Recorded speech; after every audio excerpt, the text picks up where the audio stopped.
Welcome to another special crossover event, a Zero Indent and a Method to the Madness crossover. We are covering the Doctor Who 2023-2024 Christmas special, A Church on Ruby Road. We are joined, of course, by the Method to the Madness boys. We have Pat. Hello. And Mitchie. Hello. And returning guest Alex. Hello there. It's good. Darth will appreciate that. I am, of course, author DC McNeil, editor-in-chief at Zero Indent. I'm really excited to talk about this episode because I have no idea, really, of anyone's opinions except Mitchie. I know me and Alex kind of enjoyed it at the time, but, we'll see. What did I say? You just had some thoughts last time. You were kind of, lukewarm on it, is what I would say. Oh, lukewarm lukewarm at best. Yeah. That's the perfect word, actually. Yeah. Look, we'll do the summary in a second. Let's get some general high-level reactions. I'm just using your format now, which is in some ways mild format but better. So Mitchie, do you have anything you want to say more than tepid? Yeah. Nah, not really. It's all right. I didn't really have a problem with it, and I also think you can't really judge the first episode of a new Doctor accordingly. You have to give him or her a chance. So, because I remember as a kid when Matt Smith first came on after David Tennant moved on, I was pissed off and I didn't like him, but then I watched it again many years later and I quite enjoyed Matt Smith. So, I'm going to give all of this a chance, but for the first episode it was alright. Okay. Not much to say about it. Yeah. Pat? I concur with Mitchie. This has Doctor Who Christmas special syndrome. Oh, dude. Yeah. So, but there's a lot of things to like about it, mainly Shudigawa. I think rewatching this, I really warmed up to him. I think he reaches a happy medium for every aspect that I want in a Doctor. He's not too much this one. He seems a bit extra, right? But he's not too extra. He's out there, but he's not too out there. And he brought, there was sort of an emotional climax in this episode where he needs to shed some tears, and it also made me realize he's quite a good actor as well. So bar this episode, it was pretty good. It was all right, but I'm looking forward to the actual season. Yeah, to not a Christmas episode. We'll get into the Christmas episodeness of it. Alex, what about you? Yeah, similar kind of vibe. I've never really particularly liked the Christmas episodes, I will say, so maybe there's some bias there, but I did like, in general, just the fact that it was all character development and there was just nothing overly complicated to have to think about. It was just nice to sit down with a couple of beers over Christmas and watch it without having to think too hard, Yeah. I mean, it was more than a couple, but I know what you're saying. Wow. Whoa. We had a great night. What I would say is... Well, there was a certain very bad Zack Snyder film to get through, but... Yeah, we watched, just for anyone wondering, we watched this and then Rebel Moon, Part 1, A Child of Fire. I'm so sorry. Yeah. Oh, okay. All right. I thought you drank it all over the 1 hour episode, but we did. A bit more to it. We put some work in. We did our best. The way that I've written this in my notes is that first of all, I don't think I've liked a single Christmas episode except that one where the Doctor retires into the clouds and then it's Clara. She's back, but it's not the same Clara. I actually think that's just Which one's that? That's a Matt Smith episode where it's the Christmas special after Rory and Amy die, and it's between that and the opening of the Is that the Snowman one? Yes. With Ian McKellen as a villain. Yes. Okay. It's the one that was a good one. Yeah, it's the one that I like. I did an essay on that for Through the Glass, almost 10 years ago now. So yeah, my favorite of those, because a lot of them are very bad. But I described this as, if we were talking last time about Stephen. No. You just said all the Christmas episodes are bad, but what about the end of time? That doesn't count. That was a Christmas That episode? is a Christmas episode. That's a Christmas special. But it's not a. Sorry, it's not in the mode of Doctor Who Christmas special. Is it not? I don't think so. There's no saccharine. It's all about Christmas. It's like the master's it's talking set, about Christmas food, and there's Christmas trees, and it's pretty Christmassy. In my opinion, it's set during Christmas. It's not about Christmas. Right? Are they? Oh, because they had that whole series of specials, didn't they? You're trying to forget that time that that they did a little Jesus imagery with the Doctor, and a bunch of Christians got really upset. Look, anyway, to me, we can get into that because I think that's a really interesting thing to talk about. For me, this episode is if Moffat is always trying to throw complicated curveballs, and if Chibnall is always over pitching and trying to hit the batter, I think this is Davies just doing like a straight fastball, proving he can still do it. This is him being like, I can still do an episode of TV that is like a thing by itself that may lead to other stuff, and it may not. I think it's just straight down the middle of the plate. It starts off a little. There's a lot of exposition they have to do, but after about the 20-minute mark, it just goes at a clip. You don't really notice that not a lot really happens, and it's a really satisfying way to conclude, where you have, like Alex said, there's a bit of character development, and then you also have, Ruby, her character, to foreshadow something, figuring something out by herself that is like, I don't know, it's calling back to that sort of early Davies era of like, no one knows who this dude is, and this character just kind of susses some stuff out themselves, and that's, I think, satisfying in and of itself. And as you guys said, I think Ncuti Gatwa is absolutely sensational. Really, really enjoy him, and I think Millie Gibson puts in a great performance too. Ncuti Gatwa has the benefit of 5 seasons of television. Is that right, Alex? Sex Education, is that 5 now? That's 4, I think. 4. Or it might be 5, I don't remember. Yeah. I blanked out the last one, so. Yeah, 4 or 5 plus about 10 years on her, just age-wise. And you can feel him really stealing the show, which I agree with. So Mitchie, would you do us the honors and please read the summary? It's further down the document. It's written by it's directed by Mark Tondare, written by Russell T Davies, and music by Maury Gold. You can't even tell I'm sleep deprived at the moment. Those two things are Maury backwards. Gold. Yeah. And sorry, what's your temperature gauge, David? As far as like, do I think? Yeah, if you had to rate it on temperature. If I had to give it a where it's temp, like frigid Fire? Kelvin, absolute zero, or fiery pits of hell, molten magma. Center of the sun. You know, in that episode of Community where Troy goes into the exact room temperature room that room temperature is based off of? Have you heard the expression room temperature? Of course. This is the room. This is the room temperature room. I can't tell where the air ends and my skin begins. That's this episode. What, that's to your me. temperature? It's Okay. It's just pitch perfect television. It's not trying to do too much. It's not trying to do too little. And I wish it wasn't a Christmas episode. So hang on, like- what's the temperature then? 24 degrees Celsius. Okay, cool. All right. The perfect sounds temperature. lukewarm to me, but anyway. It's not, because lukewarm Really? would be Sounds a bit 26, cold to me. 27. Yeah, that's because you weigh like So 5 that means five we like it kilos, more than Pat. you. No, that's just Lukewarm is like 30 to 31. No, lukewarm It's is like- not hot enough. These are the important questions. I'm saying Well, that. it's like... Okay, it's like hold You on. don't want to get into a bath of lukewarm No, water. You exactly. want some It's- hot it's- to warm water. It's warm, but you want it to be much hotter. Yeah. I was Lukewarm's not hot enough. sorry. It wasn't where the scale was the temperature of water I'm getting into. I thought it was just the temperature, and I'm saying the Who perfect says temp.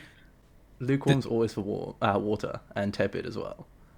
Why? Yeah. I'm sorry. I didn't realize that was the parameter. Well, air temperature's not tepid. That's not how air temperature works. Yeah, I'm just saying.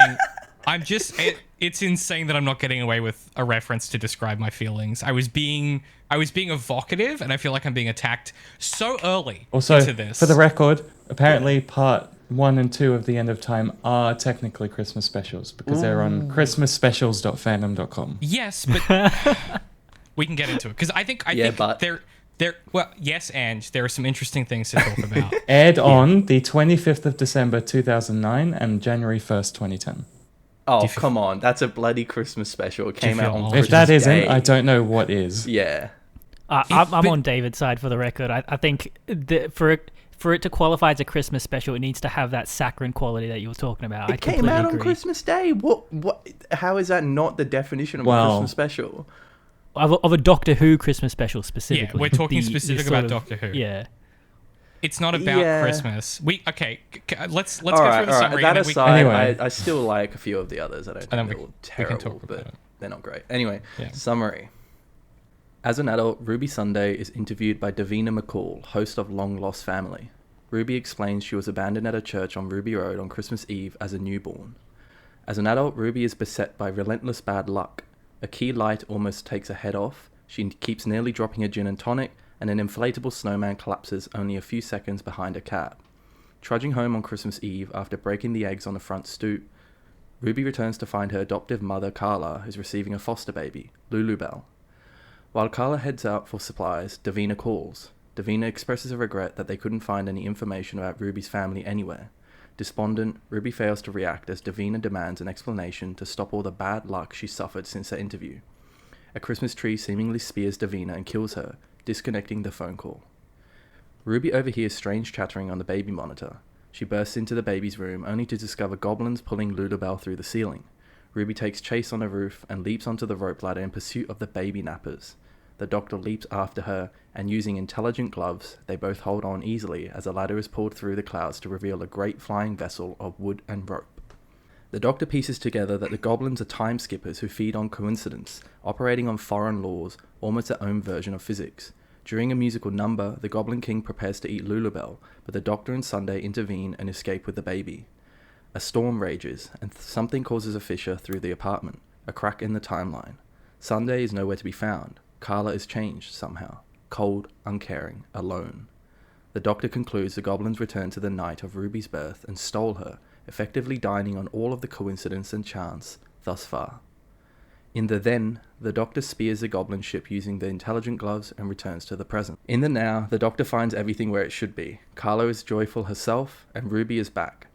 The Doctor goes back to save Davina, returns to the present just as Ruby deduces the Doctor is a time traveller. Ruby and the Doctor head off in the TARDIS toward unknown potentialities. Adventures in time and space await. In a tag, Ruby's neighbour, Mrs. Flood, spikes the camera and asks, "Never seen a TARDIS before?" End of episode. Yeah, for an episode where very little happens, it was difficult to try and summarize because of that time travel little moment. Trying to think about how to explain that was tricky. I mean, I have questions about the sort of metaphysics of this in a genre sense. But I guess where I want to start the conversation is I want to talk about the Christmasness of it all, because I think that is interesting. So I guess Pat, I want to hear from you first because you agree with me, and I well, it's gonna seem biased if I lobby my argument, and then Pat goes, "Yeah, I agree." So Pat, do you want to speak a little bit on on the Christmas, the saccharine Christmasness of it all, and then we'll hear from the dark side? Well, there's a pattern with the ones that you and I, David, identify as you know the quote unquote Christmas Doctor Who specials, because they have that Love Actually, you know, bought into the consumer capitalist Christmas spirit kind of tone to them, where there is a lightheartedness, sort of kids movie adventure kind of style about the episode, and at the end everyone reunites with friends and family, and everyone tells each other how much they love them and stuff like that. You know, that's generally how it goes. And you better hope you were paying attention in the first appearance of David Tennant when he gets his hand chopped off on a spaceship on Christmas Day, because that is a salient plot point for a bunch of shit literally until the episode before this, in a sense, with Donna. Okay. Dr. Donna, that the hand creates the right. Doctor Yeah, true. Yeah. If you look at the cause and effect. I'm But being the hand is like facetious. in the series, and it's also in Torchwood as well. It's in Torchwood. I forget. Yeah. The Jack just holds on to that shit, huh? The sex alien uses it as a barter to get out. Oh my god. Wait, it's in Torchwood? I thought it becomes I that other forgot David that Tennant. happened. That happens Yeah, after but Torchwood. the Jack That Harkness does has happen. it until that point, so Yeah. I see. It's kind of It's- throughout Torchwood. It's in his a whole backpack thing. when he jumps on the TARDIS that goes to the end of the world. Anyway, I see. End of the universe. end of the universe. That's a conversation for Patchy. Ooh, put your names together and make one. That's a conversation for me and Mitchie's Doctor Who podcast.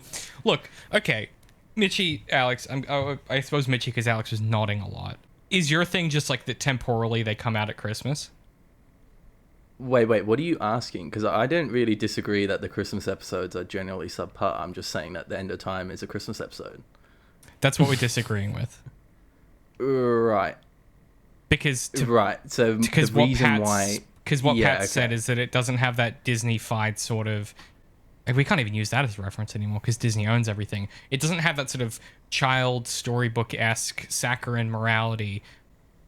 Those two, like, End of Time doesn't. It's about these bigger questions of self, and it's about age in a big way as well.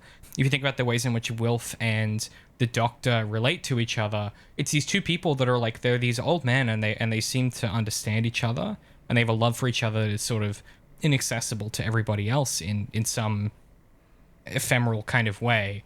And it's not like its conclusion isn't the same. Like, in some ways, I think the episode that we're talking about skates into that territory of that kind of saccharine thing, but isn't particularly interested in it. Like, it's here, right? If you think about the morality of this episode, it's like family is good and being a good, generous, charitable person is good, but it doesn't have the same sting that Pat was alluding to, which is the sort of the kind of like, I guess the capitalist framework of like being nice is good and buy things or whatever. This is more like, if anything, it paints the Carla who doesn't have Ruby as that, where it's like, if you don't have these things, you might be prone to give in, or you might be in a position where you're more likely to give in to those kind of hollow gestures and a focus on sort of gaining things and money and things like that. Versus the End of Time, which is very much about these questions of self and these questions of age and those sort of things. So while the End of Time is set during Christmas and has Christmas elements, and obviously seeing Wilf in antlers and seeing Bernard Wolf doing his thing in little antlers and he's got his bust of people is extremely fun. The episode like centrally isn't about Christmas or the cultural cachet that comes along with Christmas, particularly in the West at least. Yeah. Yes.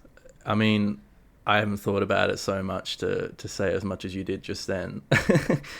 So, I mean, if that's how you want to define a Doctor Who Christmas episode, go for it. I'm just, the End of Time, like, yeah, it's not going to have that feel-good Christmassy stuff going on because it's the last episode with David Tennant, which is sad. So they wouldn't have ever done that anyway. But he said, if you were going to classify all the Christmas episodes... Forgetting the planet called Christmas where Matt Smith died.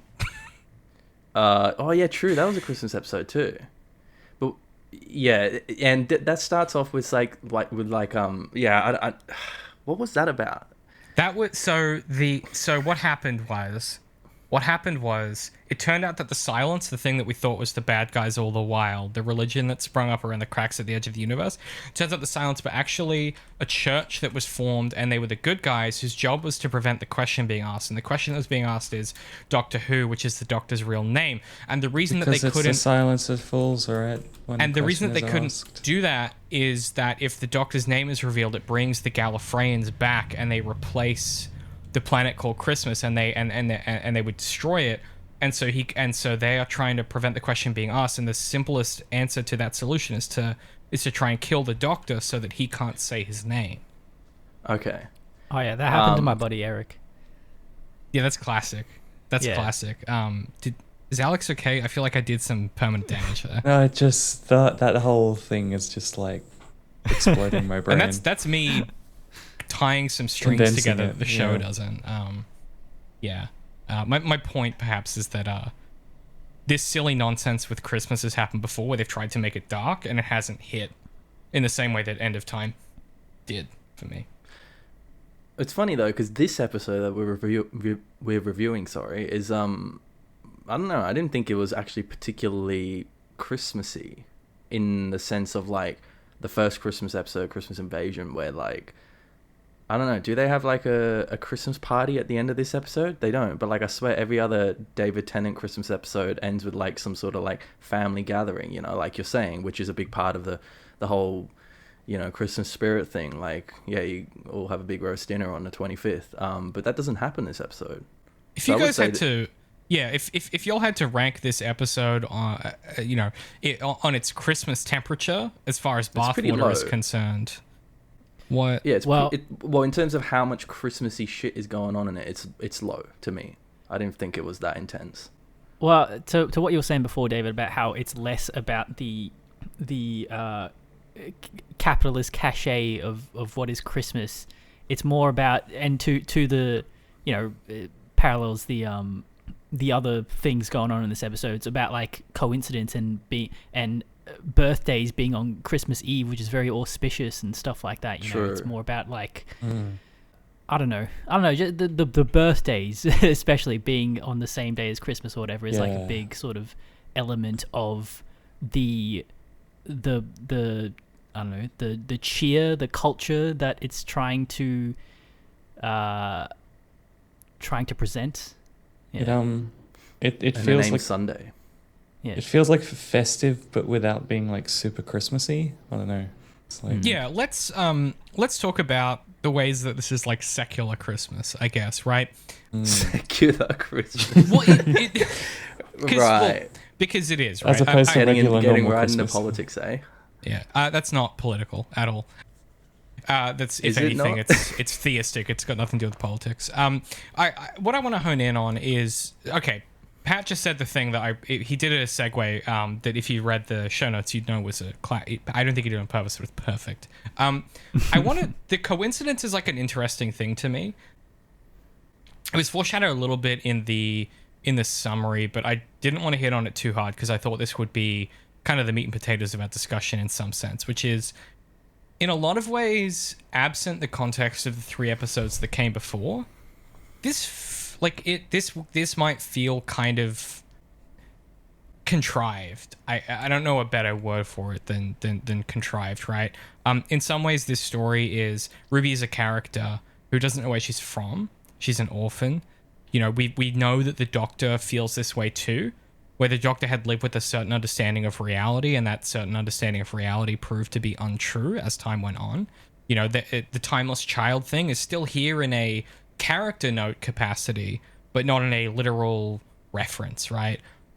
When the Doctor is talking to Carla, and, you know, Carla says, "Oh, you're a foundling, just like Ruby," even bigger coincidence, right? This is the same kind of mode that the Doctor experiences reality in now. Perhaps in some ways it's too clicky for me, and that's what I sort of written in the notes. But I think in a genre mode, this is recalling questions of like David Tennant's face returning as he bumps into Donna immediately. It recalls the Meep having 2 hearts and being the last of its kind. There is something, unless you're doing these kinds of discussions that we do, or you've watched it three or four times like I have, you know, there's something schematically happening at a storytelling level. I have a little addition to that. Say more. There's a character that's appeared twice. Do you guys know which one that is? Twice in what? Between these 4 episodes. The same face has appeared twice that's not David Tennant. Was it Mrs. Flood? I don't know who Mrs. Flood is. The neighbor. So that was a firm no. That was a no. No, the maid that was in Wild Blue Yonder was the heckler that was in the band concert. You know Isaac Newton's maid in Wild Blue Yonder, where they discover Mavity? Yep. Is the same actress that was in the band when they were performing at the start of this episode. Oh. Huh. So that's either very coincidental or or they just You know. reused an extra. Yeah. Or it's the BBC and there's an 5 Easter people in egg. the building. Yeah. Yeah. I mean, because that was Davies' classic. The classic of the Davies era was like, you'd be like, oh, that person's in Doctor Who and Sherlock Yeah. and this other, and EastEnders. Like, it's just like, because it's one building and there's no one. There's like 10 actors but in Britain. it was messing with my head because it was all about like luck, right? Like auspiciousness, and it's like, is that? Yeah. Yeah. I mean, we should elaborate. So, the goblins, and they are literally goblins, and shout outs to this show for calling them goblins and not doing the Walking Dead thing of being like, Carl, they're walkers. Just say it's a fucking zombie. Like, call a goblin a goblin. And as the doctor says, do you know why they call them goblins? Because they'll goblin you all up. It's, that's what's happening here. But they're goblins with a twist, right? So on the note of Christmas, I'm going to try and thread this together. On the note of Christmas and like wanting a simple moral, the goblins are obviously the bad guys. They kind of skip through time and they eat babies, or the Goblin King specifically gets his power from eating babies that are imbued with coincidence and chance.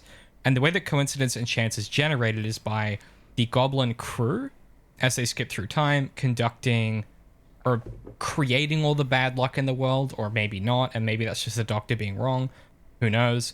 But one thing that we talked about last time that Alex highlighted is that one of the best things about Davies' original run is episodes like Dalek, and then subsequent episodes like Midnight being the most interesting because they have these really deep kind of conflicting morality questions in them.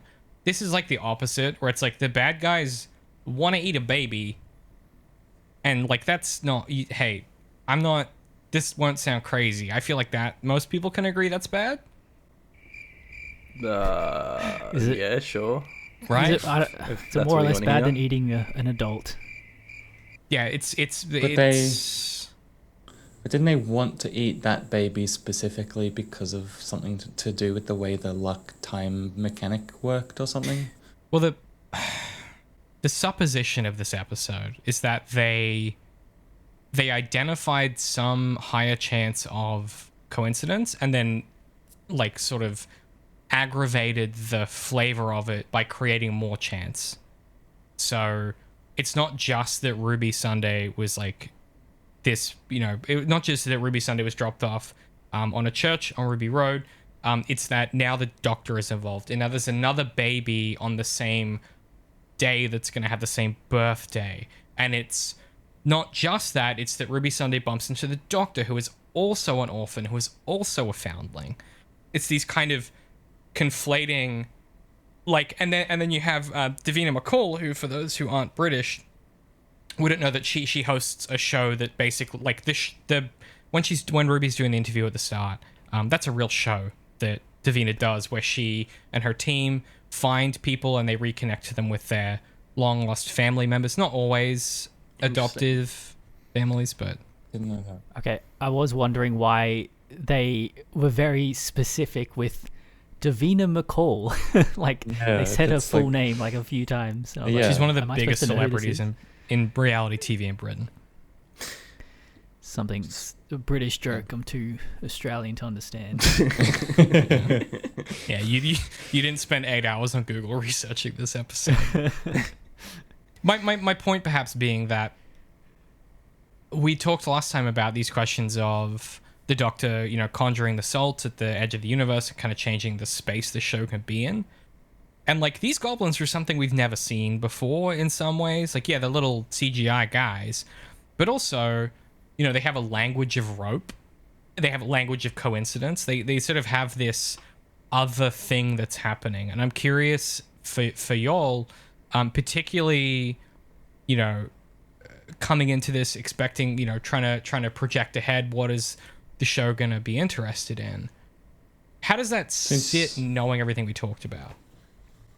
Just briefly, since you're so well read on this episode, can you remind us of what the rope thing was? Yeah, sure. I'll set it up. So the Doctor and Ruby. So, okay. Ruby's at home. She gets a call from Davina that says, from the TV show, that says, hey, we can't find anything, which ostensibly means no episode. As this happens, the baby monitor goes off, and Ruby kind of bolts down the hallway into the baby's room and sees the goblins going up through the skylight. She clambers up after them onto the roof, takes chase. The doctor is in concurrent pursuit.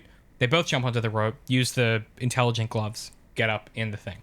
And they're tied up, and the doctor says, "What a brilliant segue you've provided, Alex." And I will ask someone to read this in a second, but I'll try and explain the rope thing first. So they're tied up, and Ruby is, bewildered by what's happening. The doctor is kind of going, okay, we need to get out of this. We need to find a way out.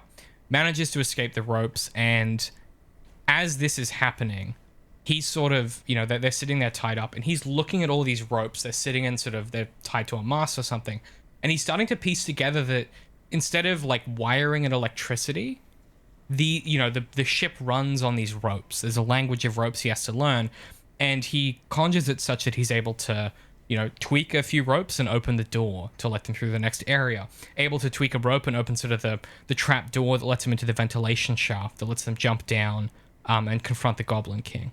So he sort of, and he admits it as he's going, which is like he doesn't know what's going on. He's learning as he goes. And to what you said last time, which is this question of like this character who doesn't have all the answers. These are all new. We said with the the ship at the edge of the universe, beyond space, learning all these new rules of these creatures that don't come from our reality. The next episode where he's dealing with sort of a demigod style person, this is moving in that same space of like, this isn't science, it's something else. There's a language of ropes here happening. As I understand it, the ropes are kind of like in Norse mythology. You have the Nornir spinning the threads of fate or whatever. It's kind of like a smaller scale version of that. It's like the ropes are like symbolically, fate and directions of people's lives and where they intersect coincidences and stuff like that. And that's juicy to the goblins. It's what they love it. They're like the weeping angels, but for luck. But for luck and chance. But they take it one step further and they cause chance and luck. They juice it up.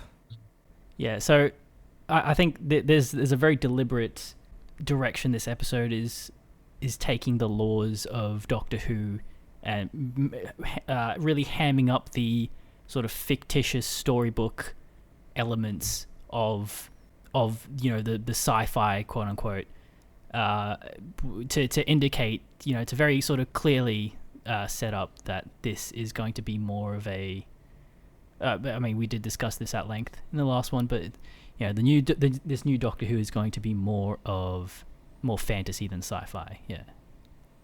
Yeah, which is a great segue. Yeah. Well, I was also just going to say briefly, I almost feel like it's kind of breaking, maybe not the fourth wall, but some kind of wall where it's like I'm learning a new language. Like, you got to let me get used to it, because it's like almost the writer's literally calling out that they're trying something different. Yeah, I mean, at the very least, it's breaking the third wall, which is like the character admitting out loud that like they are learning something as they're learning it, which is it's Dan Harmon light, right? I just thought it was interesting that they were like continually making references to that. Like, there's a literal interpretation where the in-universe salt barrier thing and edge of the universe stuff, but then also literally they haven't done this before with the show, so. I'm gonna volunteer people as tribute. Alex and Pat, could you please open the show doc? Oh yeah? Okay. Yeah. So can you guys scroll down to after the summary? And there is a transcript of the scene where the Doctor lays out what's happening. I will let you decide amongst yourselves who would like to be the Doctor and who would like to be Ruby. And we will have a performance of the scene because as I said last time, the BBC is so they abuse YouTube's copyright system so aggressively that we can't include any clips of the show whatsoever. And like more than 5 seconds, doesn't matter if you appeal it, they block it worldwide. So you guys are our Doctor and our Ruby. I mean, it's still going to get flagged anyway because our performances are going to just because it's going to be so shockingly perfect. accurate. Yeah, yeah. It's like that time on Slow Mo Guys where Gav played something on Tesla coils and got copyright dinged. Same thing. All right, who do you want to be, Alex? I have no preference. All right, I'll be the Doctor then. Well, I feel like the Alright. doctor is the big performance. So if you're feeling the energy, Pat, do you know what I mean? No pressure then, hey? All right. I was going to try and put on his accent, but I think I better not. You are, It's an the- interesting accent. To, It is, isn't eh? it? Yeah, it's the, very the southern nuanced. Scottish, like, yeah, it's tricky. Yeah. Learn the language. No, I'm not going to do that. That ain't it. Learn the Chief. language. Learn the language. That's why they went after Lulu Bell. Coincidence is what makes the baby tasty. That's how these goblins work. Chance and coincidence and luck. That's how I spotted you. You've been having lots of bad luck, yes? Well, yes, but that started way back. I mean, Lulu arrived today. I started having accidents weeks ago. That was paving the way. These goblins are time riders. They can surf the waves of time. They spotted the chance of coincidence, and they went back and they wove you in. Wait, so they caused my accidents? Are they trying to kill me? No, it's more like if you walk through a day without any bad luck, that's fine. That day is nothing. But if you have lots of accidents, it stitches you in. It weaves you into the day. You become all complicated and knotted and vivid. All of it leading up to a baby on Christmas Eve. The same birthday as yours, with a bedroom that is high up in the sky. All the more convenient for a goblin ship. Ha! It's like a tapestry. It's gorgeous. How do you know all of this? I don't. This is a brand new science for me, and I love it. The language of luck.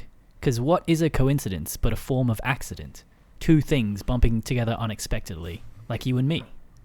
No, but who are you? Why are you an expert in time-traveling goblins and... Oh, psh. They are not time travelers, excuse me. Time travelers are great. Like the best. Like wow. This lot just bimble. Well done. Well done. Okay, so I want to break down, I guess, in relation to what we're talking about, what this is like doing. Pat already touched on it because we kind of spoke in some detail about it last recording, but not in as much detail about politics, which the episode was not really about. But that's neither here nor there, and that's the past. And thank Editing David for making that coherent.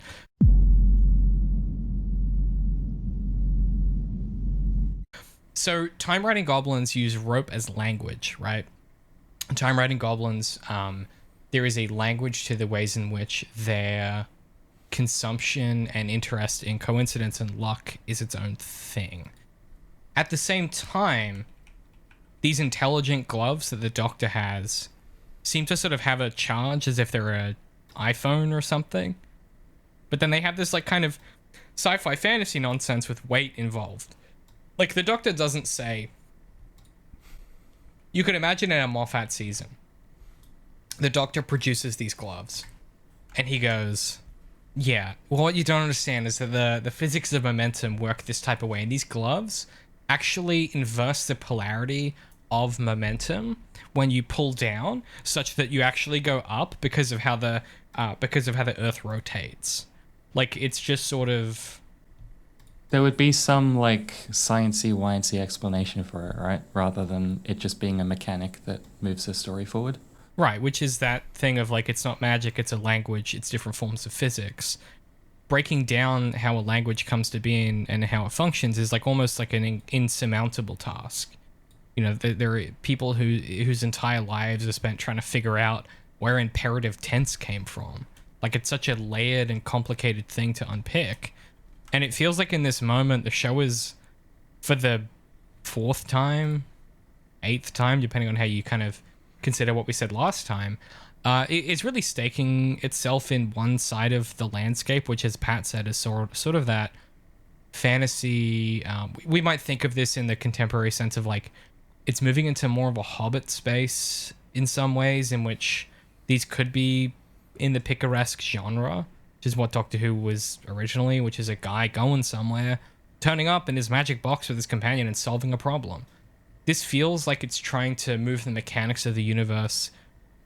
It feels like it's trying to move the specific mechanics of the universe into the same structural mechanics that Davies is good at, which is TARDIS lands somewhere, problem happening, must solve problem and learn lesson, which is the picaresque novel to a T, right? It's guy on horse rides into To a town. Russell T. It's what? to a Russell T. Yeah. Yeah. Yeah. Sorry, I'm not bad gonna joke. Go on. No, it's there'll be laughter in the. I'll make it work. Don't worry. Insert laugh track here. Yeah, I liked it. Yeah, I mean, those are kind of the big building blocks. Mitchie, I'm curious as the other. I mean, Alex and Mitchie are kind of my ride or die Doctor Who people. I get the sense that Alex is maybe more on my side, which is like it's interesting. Don't know if it's going to work yet. But Mitchie, how does this stuff feel to you as the other guy who's seen it all? I think it's a good change to have. That, I mean, it's something that the show probably needs to give it a bit of a change, you know, because yeah, all of the previous seasons were very science-y, you know, like that Weeping Angel episode, Blink, you know, when the Doctor's explaining on the video tape, it's like iconic, where he tries to explain time, wibbly wobbly, timey wimey stuff or whatever he says, you know, and just like you said, how these gloves would have been explained in a Moffat episode. It's very accurate. And you know, I think that was actually a good aspect of the previous seasons. I actually did quite appreciate, because I watched them recently, the whole science aspect of Doctor Who, especially in the Davies seasons. I'm just thinking back to like the Impossible Planet one with the Ood and the devil monster thing. Yeah. There's actually some quite interesting like elements of science versus faith in that, and the Doctor kind of questions science because he can't believe that this is a thing, that this devil thing is so old that he can't even explain it, you know, because the script on the wall, the TARDIS can't even translate it. It's that old, and he questions it, you know, and it's actually it does actually kind of address that. It's not just taken for granted that science is like the be all and end all the time, and I did actually find that really interesting. But you know, you got to change things every now and then, especially when you got a show that keeps running and never seems to stop. And so, you know, I'm interested to see how this will go. But you know, like you said, I don't know. We'll see. Whether it'll be good or not is another question. It's funny you bring that up because I pitched that to Alex as one of the antagonists I would use from Beyond the Veil, right after we watched that second episode. Yep. Of the, you know, he invokes the salt at the edge of the universe. Yeah. I sort of went, you know who I bring back is the actual devil. Well, and then it was the toy maker that was talking about the one who waits. So it's all there for the taking, candidly. But yeah, you're right. Like the ways in which that was like a compelling scientific question of like, and that episode's so good because it's like there is this mining colony circling this black hole, this collapsing star, and it should fall in, but it doesn't. And that human, and I love the way that David Tennant's performance in that episode communicates it. He's like that human instinct to just be like, we should run away, but I have to know what's going on. Like we have to investigate because it doesn't make sense, and like it feels like it's sparking at some of that, but it hasn't realized itself yet for me in these episodes. Is that the episode on a snow planet? No. That was the Ood episode. Quite the opposite. Yeah, okay, never mind. You know the one where like it has a demon in the center of the planet chained up? And yeah, I think so, vaguely. And it's got the guy that gets possessed and there's all this black writing on his face. Yeah. It's a two-parter. And the brilliant sequence of the Doctor, you know, he's saying to the woman that he's with, you know, he's on the rope and he says, you know, don't you ever just you look at a cliff and you just think to yourself, do you ever just get the impulse to jump, and then he disconnects his rope and the episode ends? Yeah. Oh, those two are very good episodes, man. Like, holy, like they're very interesting and also really terrifying, especially as a kid. But that Inquisition that the Doctor has I think it's always been there. I've been watching the old series and there's a lot of that in there. He just you know, it was in one of the first episodes, like, you know, I'm talking about William Hartnell, and he's like just interested in like understanding where the planet Skaro is because it's the first time he's going there, and they give him these like pieces of like plastic that are meant to like be some fancy like star system diagrams, you know, portrayed on a 60s television show, and he's just very much like, oh, so okay, the Earth is there in relation to Skaro, but this is very interesting. And I don't know, he's kind of just his Inquisition just is interesting. He's always been there. He's just a very inquisitive guy. He just wants to learn and gain knowledge, and I think it's a cool aspect of the Doctor. And I don't think that'll change, but this episode he kind of does kind of take it for granted that maybe something can't be explained, and he just kind of rolls with it, which is interesting. It is a change, but it's sort of an interesting one, which is like maybe like there is a point where you can follow the rabbit hole, and then at a certain point, David Tennant, the 14th said this, which is like maybe at a certain point with what is happening now, which is like there's some other worldly stuff happening that doesn't abide by the laws of physics. Maybe at a certain point you have to concede that these hard answers to things won't always exist right now. They will eventually, probably. But yeah, he doesn't right now go into like, let me quickly figure out how all the rope stuff works down to down to minutia. But he figures enough out to make it work. And it's sort of that like scientific impulse to be like, I've solved the emergency in front of me. That's a problem for another day. It's sort of I think it rides the line between the hard sci-fi thing of like prove out the theorem to the nth degree, right? And also the kind of science fantasy impulse of things sometimes just happen and you might have to think about it later. Yeah, I feel like it's trying to bring like the humanity back. Like, I mean, it was perhaps a bit on the nose when Shudi's Doctor was saying to David's Doctor that you just need to take a minute and have a breather, but like it feels like it's just trying not to try too hard. That makes sense? Yeah, we did say that last time too, didn't we? Yeah. I can't help but feel like this may not be representative of what is to come, because again, I feel like this is what the Doctor Who Christmas specials do. Am I wrong? Like, I kind of get the sense that like they've always toned down everything that's like you would associate with Doctor Who in those episodes.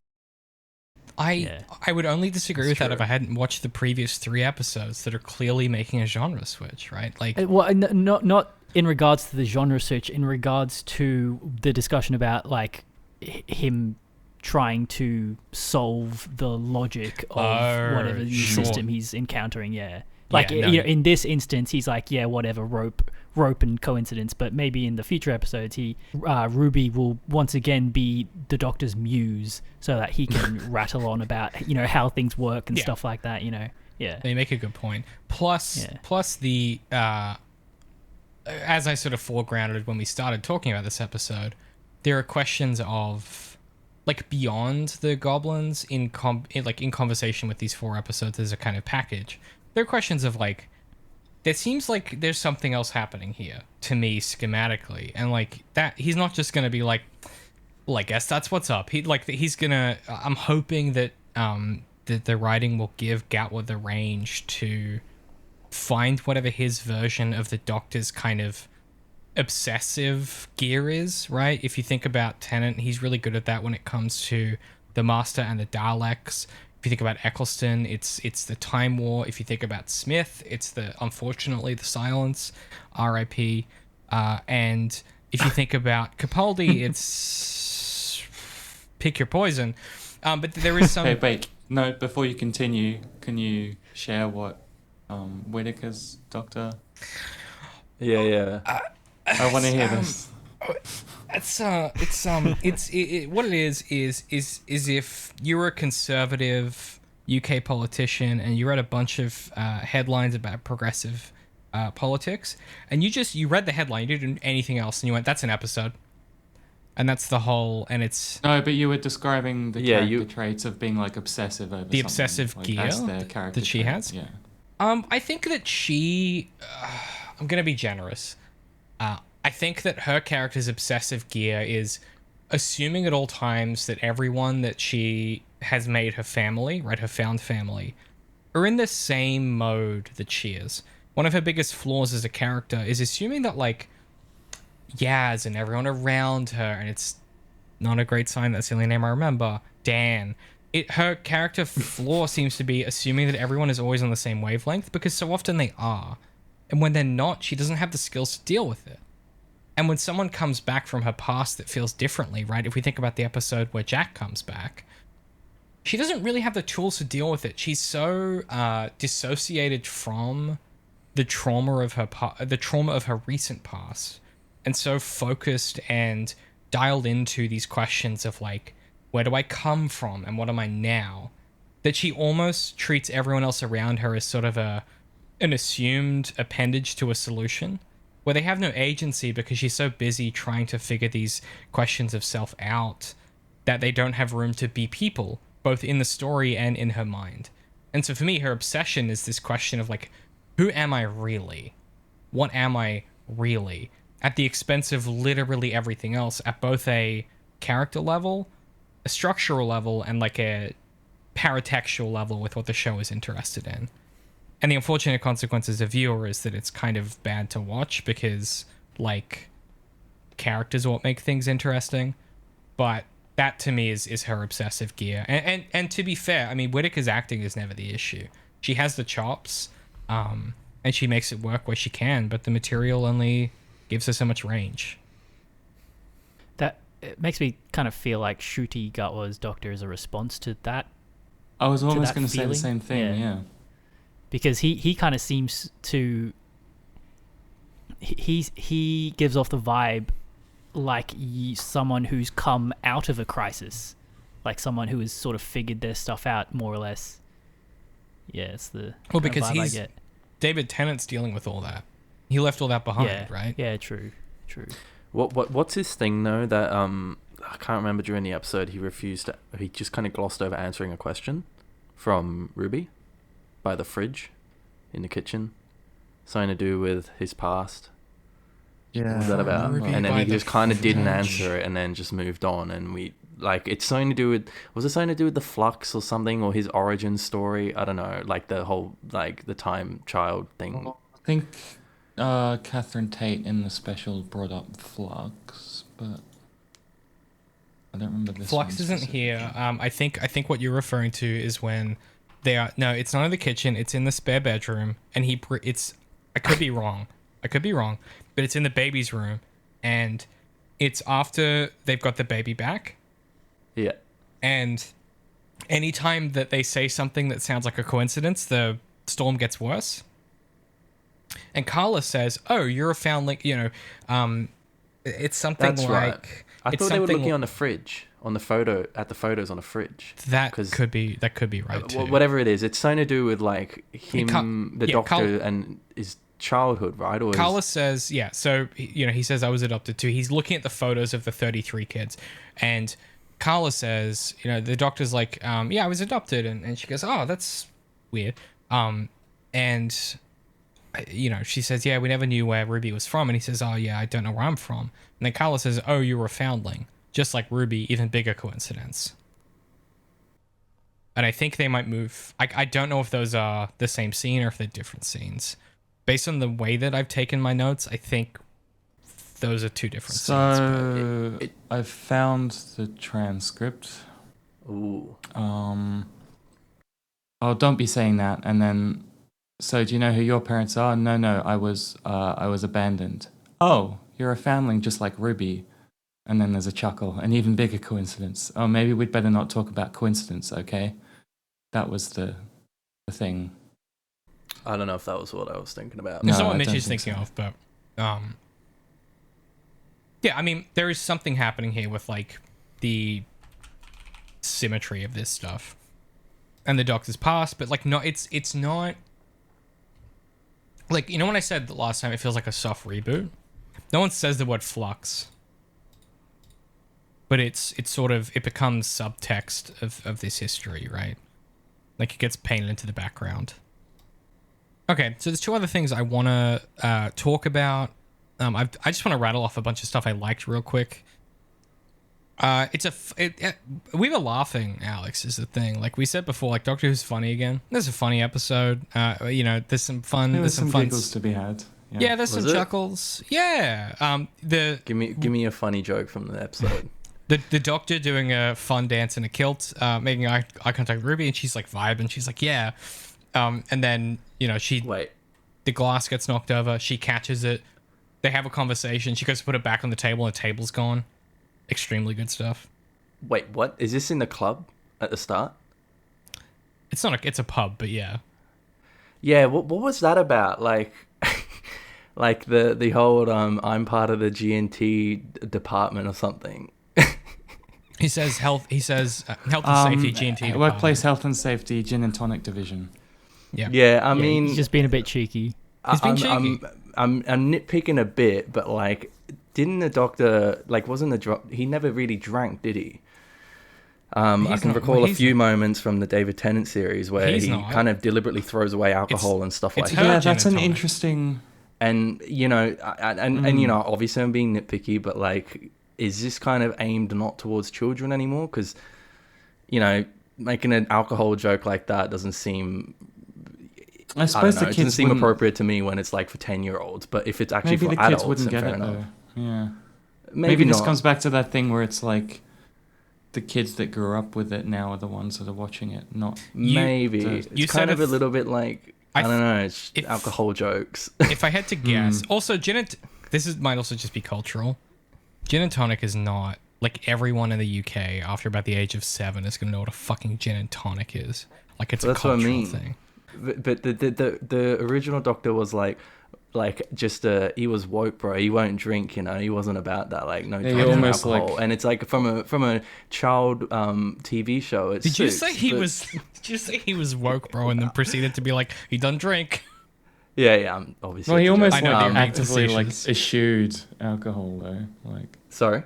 He almost actively eschewed alcohol. Yeah, exactly. You know, which was kind of cool. Like it's like, you know, the Doctor doesn't need that to have fun kind of thing, and I think it's a good message to send to a young audience. But like I said, I'm being nitpicky, but you know, I don't think that alcohol is a great thing to promote. I don't and I disagree. thought that joke was a bit random. Because was he drinking and dancing then?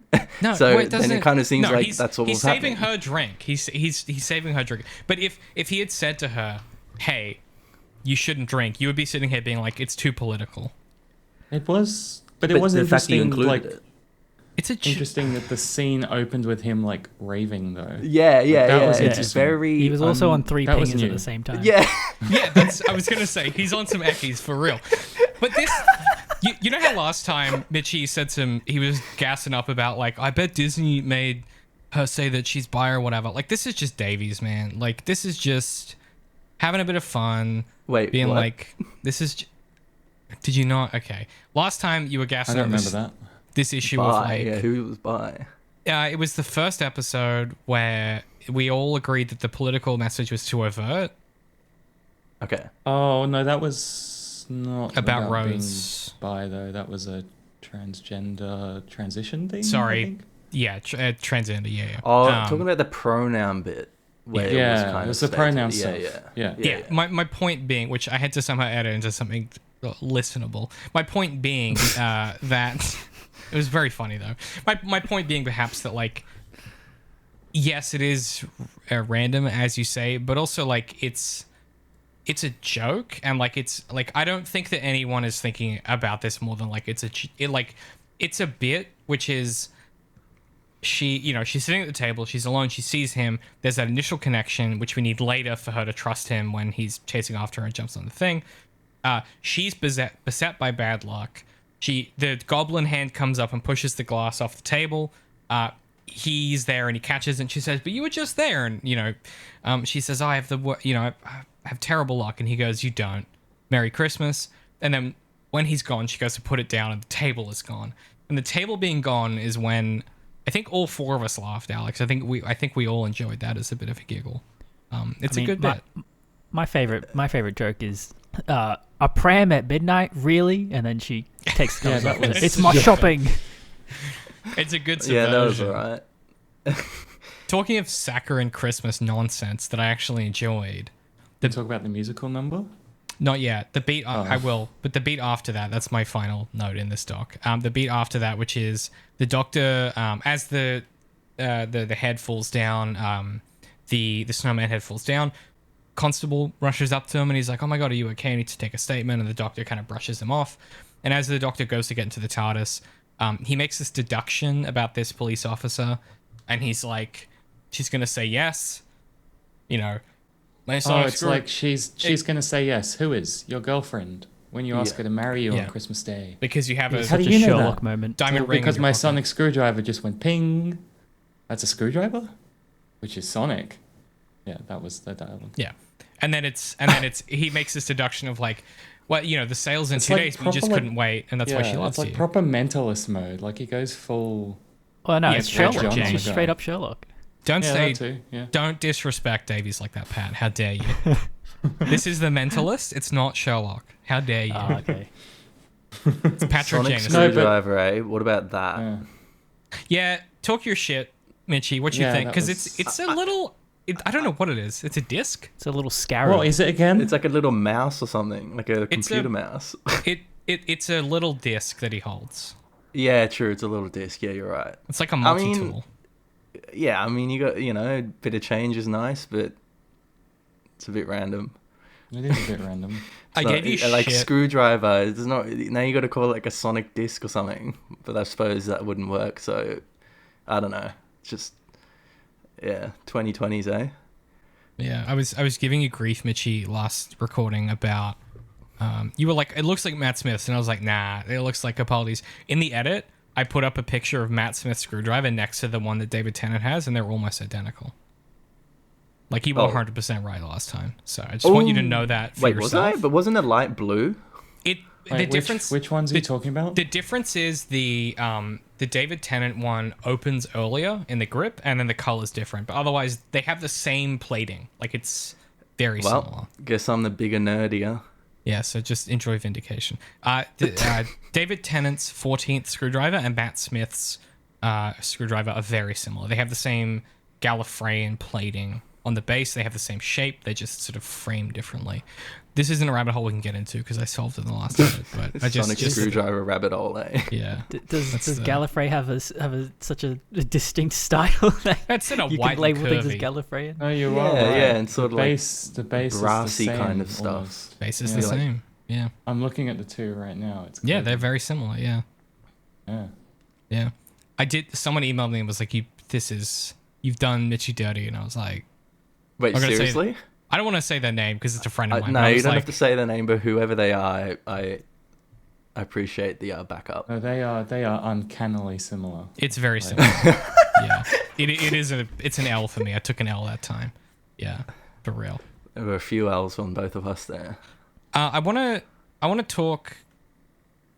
I'm not sure that I took any L's, but that's fine. Mitchie, I want to hear about I want to hear two things. The first thing I want to hear about is the music in this, because you're a music guy.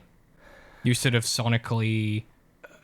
It's a bad segue. I was gonna say you're sonically gifted because we were talking about screwdrivers, but how does music hit you though? Yeah, I was like, Murray Gold's done he did all 4 of these, right? And when I saw his name on the first one, I was like, yeah, oath, Murray Gold's back, because I always loved his music. But I don't know, it just kind of, it's certainly been a little bit, it's contemporarized. That's not a word, but it's made contemporary. That was a word, Because- but go on. Contemporize? Is it? Yeah. Really? Yeah. Really? You can make Suppose anything it into any is. tense that you want as long as it's a noun. I don't know, bro. Not in English. Got to write more books. From a Keep creative standpoint, I suppose. Anyway, It's in Yeah, but- Collins English Dictionary, so there you go. oh, okay. Well, then it's. Why does then anyone it's doubt me 100% about a word. anything except sonic screwdrivers? I have no Because L's you outside spell of as that. good as a puddle of mud. That's what spell check is for. Yeah, no, I don't know. It definitely kind of doesn't even sound like Murray Gold to me, because I was very familiar with his old music. I used to listen to it as a kid because I was obsessed with Doctor Who. And he loved just a raw orchestra with no kind Strings of and the horns. like And strons and horns, and he loved a good glockenspiel as well. He did. which I found interesting. Yeah, that's very kind of like David Williams kind of stuff. But anyway, I don't know. For us non-music people, what's different about it? I honestly haven't thought about it enough. The fact that I didn't kind of think about it though already says a lot to me, because usually, to me, and obviously music is very subjective, when I enjoy music in a movie or a TV show, I hear it, I listen to it, And usually what I would do afterwards is go on Spotify and find the album and maybe have a listen to the few of the songs, you know. And that desire is kind of there on a very subconscious level. Like, I don't really think about it. It just kind of comes to me. And I didn't do that with this. That doesn't mean anything, of course. It's just totally my subjective experience. But I don't know. There's no distinct theme, I feel, is kind of the problem. I didn't feel like a theme for the Doctor. Do you feel like that's a recurring thing across the Christmas specials, or just this episode in particular? The Christmas Invasion, the first one, which is the first episode with David Tennant, definitely started off with David Tennant's Doctor's theme, which becomes a recurring tune all throughout the series. Same with Smith. And each Doctor seems to have their own distinct theme, right? Yeah, well, not Whittaker. Up until I mean, Smith because is so Murray distinct. Gold didn't do the Whittaker stuff, Yeah. and even Peter Capaldi's seasons had great music and had a very distinct theme as well. But Whittaker, I don't know who did that music, but they obviously got canned. But yeah, actually, I wanted to ask, what do you think of the opening theme? Because I think that's a good way to kind of. You like it? Yeah, both sonically and visually. I think it's. Yeah, the visuals are interesting. It's like almost like a video game. Yeah, and that scene where the two, like, there's two clearly some sort of nebulas or something, and it like flies between them, I thought was interesting. Yeah, it has a very contemporary feel to it. You know, no more like straight vortexes. Kind of gave me Matt Smith vibes, actually. Okay, well, it's not... You mean early Matt Smith, because the later Matt Smith was like, what if each vortex was themed after the poster from the episode? And it's like... What? Does it do that? Remember that? There was... I thought it was always the same with No, it wasn't. No, you're out of your fucking mind. The lightning vortex and then the fire vortex. You're out of your fucking mind. So, this is stuck in my memory. Like, I have PTSD because of this. After Amy and Rory die, go back in time, whatever you want to call it, there is this spate of openings where the music is different and then the vortex is different each time to tie into the theme of the episode for like 5 episodes. And it's insufferable. Like, it's like Moffating up his thing. Yeah, I really... Yeah, because you're not obsessed with the man. Like, it just... Why would you take a thing that works and ruin it? It's interesting, though, because if you mentioned that Murray Gold is back, maybe that's why I like the intro music so much more now. It's because it's him. It's the GOAT of Doctor Who music, right. You know? May I ask what everyone's favourite theme tune is? Ooh. Like, adaptation of it. Of the opening credits or the Doctor? The opening credits. The classic OG tune. Which fun fact, was the original tune came from a guy called Ron Grainer. I might have already said this. But anyway, he's actually from Cairns. He's from Cairns. And believe it or not, this is a very kind of... only Pat will know this, but the dude lived in Aloomba for a few years. Oh, true. Yeah, which is like this tiny little village in the south of Cairns where my parents live, where I grew up. It's got like 100 people there. And he actually... You can read about his biography online. I don't know, he lived in Coranda for a bit. But anyway, He's an Aussie. Far North Queensland. Didn't know Aussie. that. Yeah. Sorry, back to the question. No, I really like the original, the Series 5 Matt Smith. Oh, it's opening good, right? Credits. It's yeah, good. yeah. That's my favourite. The music in that season for me it hits the hardest. Pumps. Like both that opening credits theme and then his theme of like dun dun dun dun dun. Like it just Yeah. That theme is the only which one are sort you of talking about again? Matt Smith season 5. When it's even in the 11th hour when he like does his epic opening bit right at the that end, one it was goes so straight with that theme. Yeah, no, that one was good. It's epic. When you hear that music, you know he's plotting. You know he's scheming something. And that should doesn't have have been much poignancy to it though, which I really liked about David Tennant's theme. much Had a lot of kind of like much like emotion Moffat's to it. writing. No, Exactly. no poignancy. Dude's Yeah, it's bloody big warrior and hero. bombastic. But yeah, bombastic's a good word. I think in some ways, one of my issues with Moffat is that like he didn't have a bombastic idea. He was like, this is when the bombastic music should cue in to cue to the audience, this is impressive, instead of having an impressive idea and then going, score it how you want. Like, and it's more iconic because it happens every time the Doctor does something big and impressive right? If you think about the Pandorica opens, he has that speech where I did an essay about this on the Antagonist years ago that I disagree with now, where he comes out and he does this big speech, and it's like the music swells, and he goes, you know, every black day I ever stopped you, and you know, and he has this big speech where he scares off the Daleks and the Cybermen and the Jadoon and these and this and the fifth thing because he's so impressive because he's the Doctor. And then you take a step back and you go, but like, this episode has no plot. Like he didn't do anything. He just this isn't anything. It gave me goosebumps just describing that episode. That was an epic moment. But that's the trick. Is it so well produced that it it does something. And do I love that episode? Yes. Do I think it's part of a broader structural problem that only begins to precipitate further structural problems? Yes, because that is the first episode. That is the beginning of the silence thing. But also, is that an awesome moment that makes like the hairs on my fucking arms stand up? Yes, and that's what Moffat can do. He has that in his utility belt, right? Like, he has the ability to do that. And I think someone like Davies, you know, I said before that Moffat is a guy trying to throw curveballs every single pitch. And he's getting one out of every, 50. And Davies can throw fastballs down the middle of the fucking plate every single time. And when it's called for, throw that curveball you weren't expecting. And that curveball you weren't expecting... No. He brings in the other people to throw the curveballs. He brings the other pitches... Specifically, the curveball guy, Stephen Moffat. Yeah, exactly. Yeah. That's how we got Blink and The Empty Child and Midnight and all that. Yeah. Wait, sorry. We've mentioned Blink a lot. Who wrote Blink? Who wrote what? Who Stephen wrote Blink? Moffat. Stephen Moffat? Okay, right. Stephen William Moffat, yeah. SWM. I love that you say his full name. I'm trying to put some respect on his name. Patrick and Alex, did you have a favorite theme? Because I don't think you Yeah, had. sorry, I derailed us.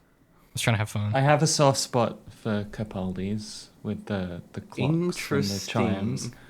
But I do think my favorite, I think, there was one of the... Did they do a variation on the 10th Doctor's one or something? It was one of the 10th Doctor ones. You might be thinking of the 50th anniversary. Yeah, maybe it was... The 10th Doctor? You mean David Tennant? Yeah. Maybe yeah, they changed a theme in season 4 with maybe that's what I'm thinking and of. it had a guitar riff to it. It was very 2009. That's probably so the one. 2009. That's cool though. That's cool. Okay. That's exactly the one I'm thinking of. Yeah. This is embarrassing because I can't really remember the differences between the themes, but I want to kind of say Matt Smith as well because I sort of remember his theme is a bit more like whooshy and ethereal and and epic and bombastic, and you know like when the theme tune hits and there's it's like the equivalent of a bass drop in a trap song, like the TARDIS goes down this tunnel of a vortex and it's just fucking cool. Like, and is that the one where cool. the TARDIS also gets hit by lightning a few times? I like that bit. That. Yeah, that's the chap. Yeah, that's the one. And then we got the throwback episode. I think Jodie Whittaker's one was pretty cool too. That was very OG, old Doctor Who. Like, it felt felt season. It felt almost Baker or something. Yeah, is that the one where they did the kind of like Rorschach kind of like split thing? Yeah, like a Apple Mac camera mirror thing with some psychedelic shit, which is very original Doctor Who actually, because like what the hell is going on in half those like classic series things, like just all this weird psychedelic kind of shapes and things morphing across the screen. That was the most high-ass description of a thing ever. Yeah, it's like Rorschach and it's fucking crazy, man. It's like the fucking it's like the 60s, bro, and there's a Rorschach and it's mirroring and shit, man. That's crazy. It's true though. I mean, it's not wrong. It's cool talking about it though, because I feel like it is certainly the most iconic thing of Doctor Who is just the theme, right? Like the especially the noise, like, you know, the very kind of, I don't know what it is. I'm not going to try to sing it, but like it's iconic. There we go, got it. Right. Yeah, that. And they use like a very modern kind of progressive instrument in a musical sense. You know, they always have. Except with Murray Gold. I love having you on stuff, Mitchie, because like I don't have a way to articulate this stuff because I like, as Alex would tell you, I have no sense of pitch. Like music to me is a foreign I know some guitar. Beyond that, it may as well be another fucking language to me. Like it's so interesting hearing you talk about that because like it's so inaccessible to me, right? I have one lane that I'm good at, which is like I know story really well, and music is like when it hits for me, I know it hits, and when I don't notice it, like you said, like I don't notice it. But sometimes I can feel the production mechanism trying to pull on that level. For example, with Matt Smith specifically, there are moments in his seasons where the writing isn't working for me, and they pull the lever of the music. And I sort of sit there and go, this isn't that moment. Like, you guys haven't earned the heroic swell. You haven't earned the bass drop, right? Like, but I could never articulate that in the way that you had just then. Like, it's so interesting to me. Oh, well, thanks, I guess. Yeah. But I just realized I said fucking David Williams before, but I meant John Williams. Obviously, the most famous film composer ever. That's kind of embarrassing. That would have made more sense. I assume David Williams was a genius we didn't know about. Who is David Williams? That's someone not relevant. Can you give me a clean take of John Williams and I can fix your previous mistake in the edit if you want? Nah. I don't know. Is it worth it? I don't know. Is the street cred? I feel like I made a mistake. I'm owning up to it. So yeah, keep your integrity, Mitch. Yeah. Yeah. Don't let me lie through the magic of video editing. No, I'm glad, sometimes the stuff you say about storytelling and stuff goes over my head, but I'm glad I got something, I guess. You killed it. Well, I want to talk about one last big thing, and then we'll talk about the tag. The one last big thing is the musical number. Speaking of music, so this... Okay. I love that reaction. We're starting off spicy. So I'm gonna set this up, and then I'm gonna throw it to the floor. Sort of, in the Dark Knight when the Joker sort of, he brings the guys, he gets into the room and he kills the boss, and he goes, whoever wins, whatever, and then it's a fight to the death. This is the situation. So I'm gonna set it up, and then I'm gonna throw it to the dogs. So in this episode, Ruby and the Doctor are in this sky ship made of wood and rope and this, that, and the third thing, and they're climbing through, and the Doctor starts to do ropes, and as he's doing this, there is a sort of pop. Mitchie, how would you describe the genre of this song?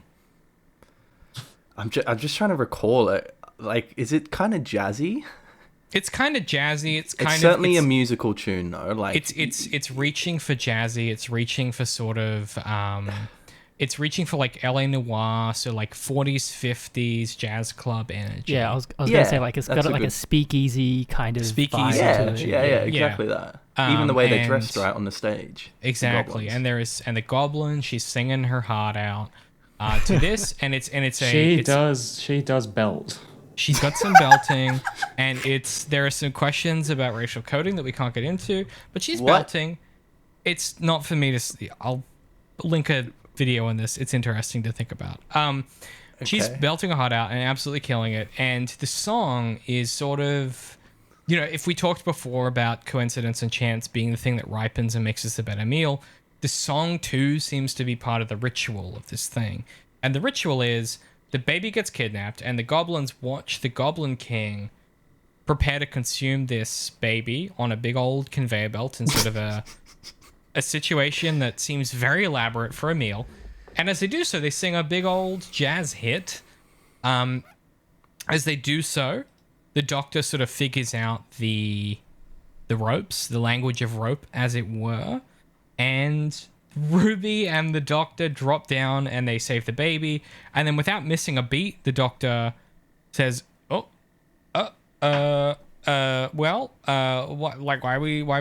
would we stop singing, and begins to kick into song, and then kicks to Ruby Sunday, who then also offers her own verse, and they sort of escape using the intelligent gloves. And my only note here, before I throw to the wolves, is it sounded like at one point Ruby hit a note that I can't hit, and I'm jealous. Beyond that, throwing to the floor. It's in the song. She sings something that I was like, I can't hit that note. Yeah. My note here says, I can't hit this, and Ruby might have a good singing voice, and I can't tell because I have no sense of pitch or tone. So, but throwing to the floor. Seems like you have feelings, Mitchie. I don't know. What are you asking? Wait, I'm asking what you think of the fucking musical number. What do you mean? What am I asking?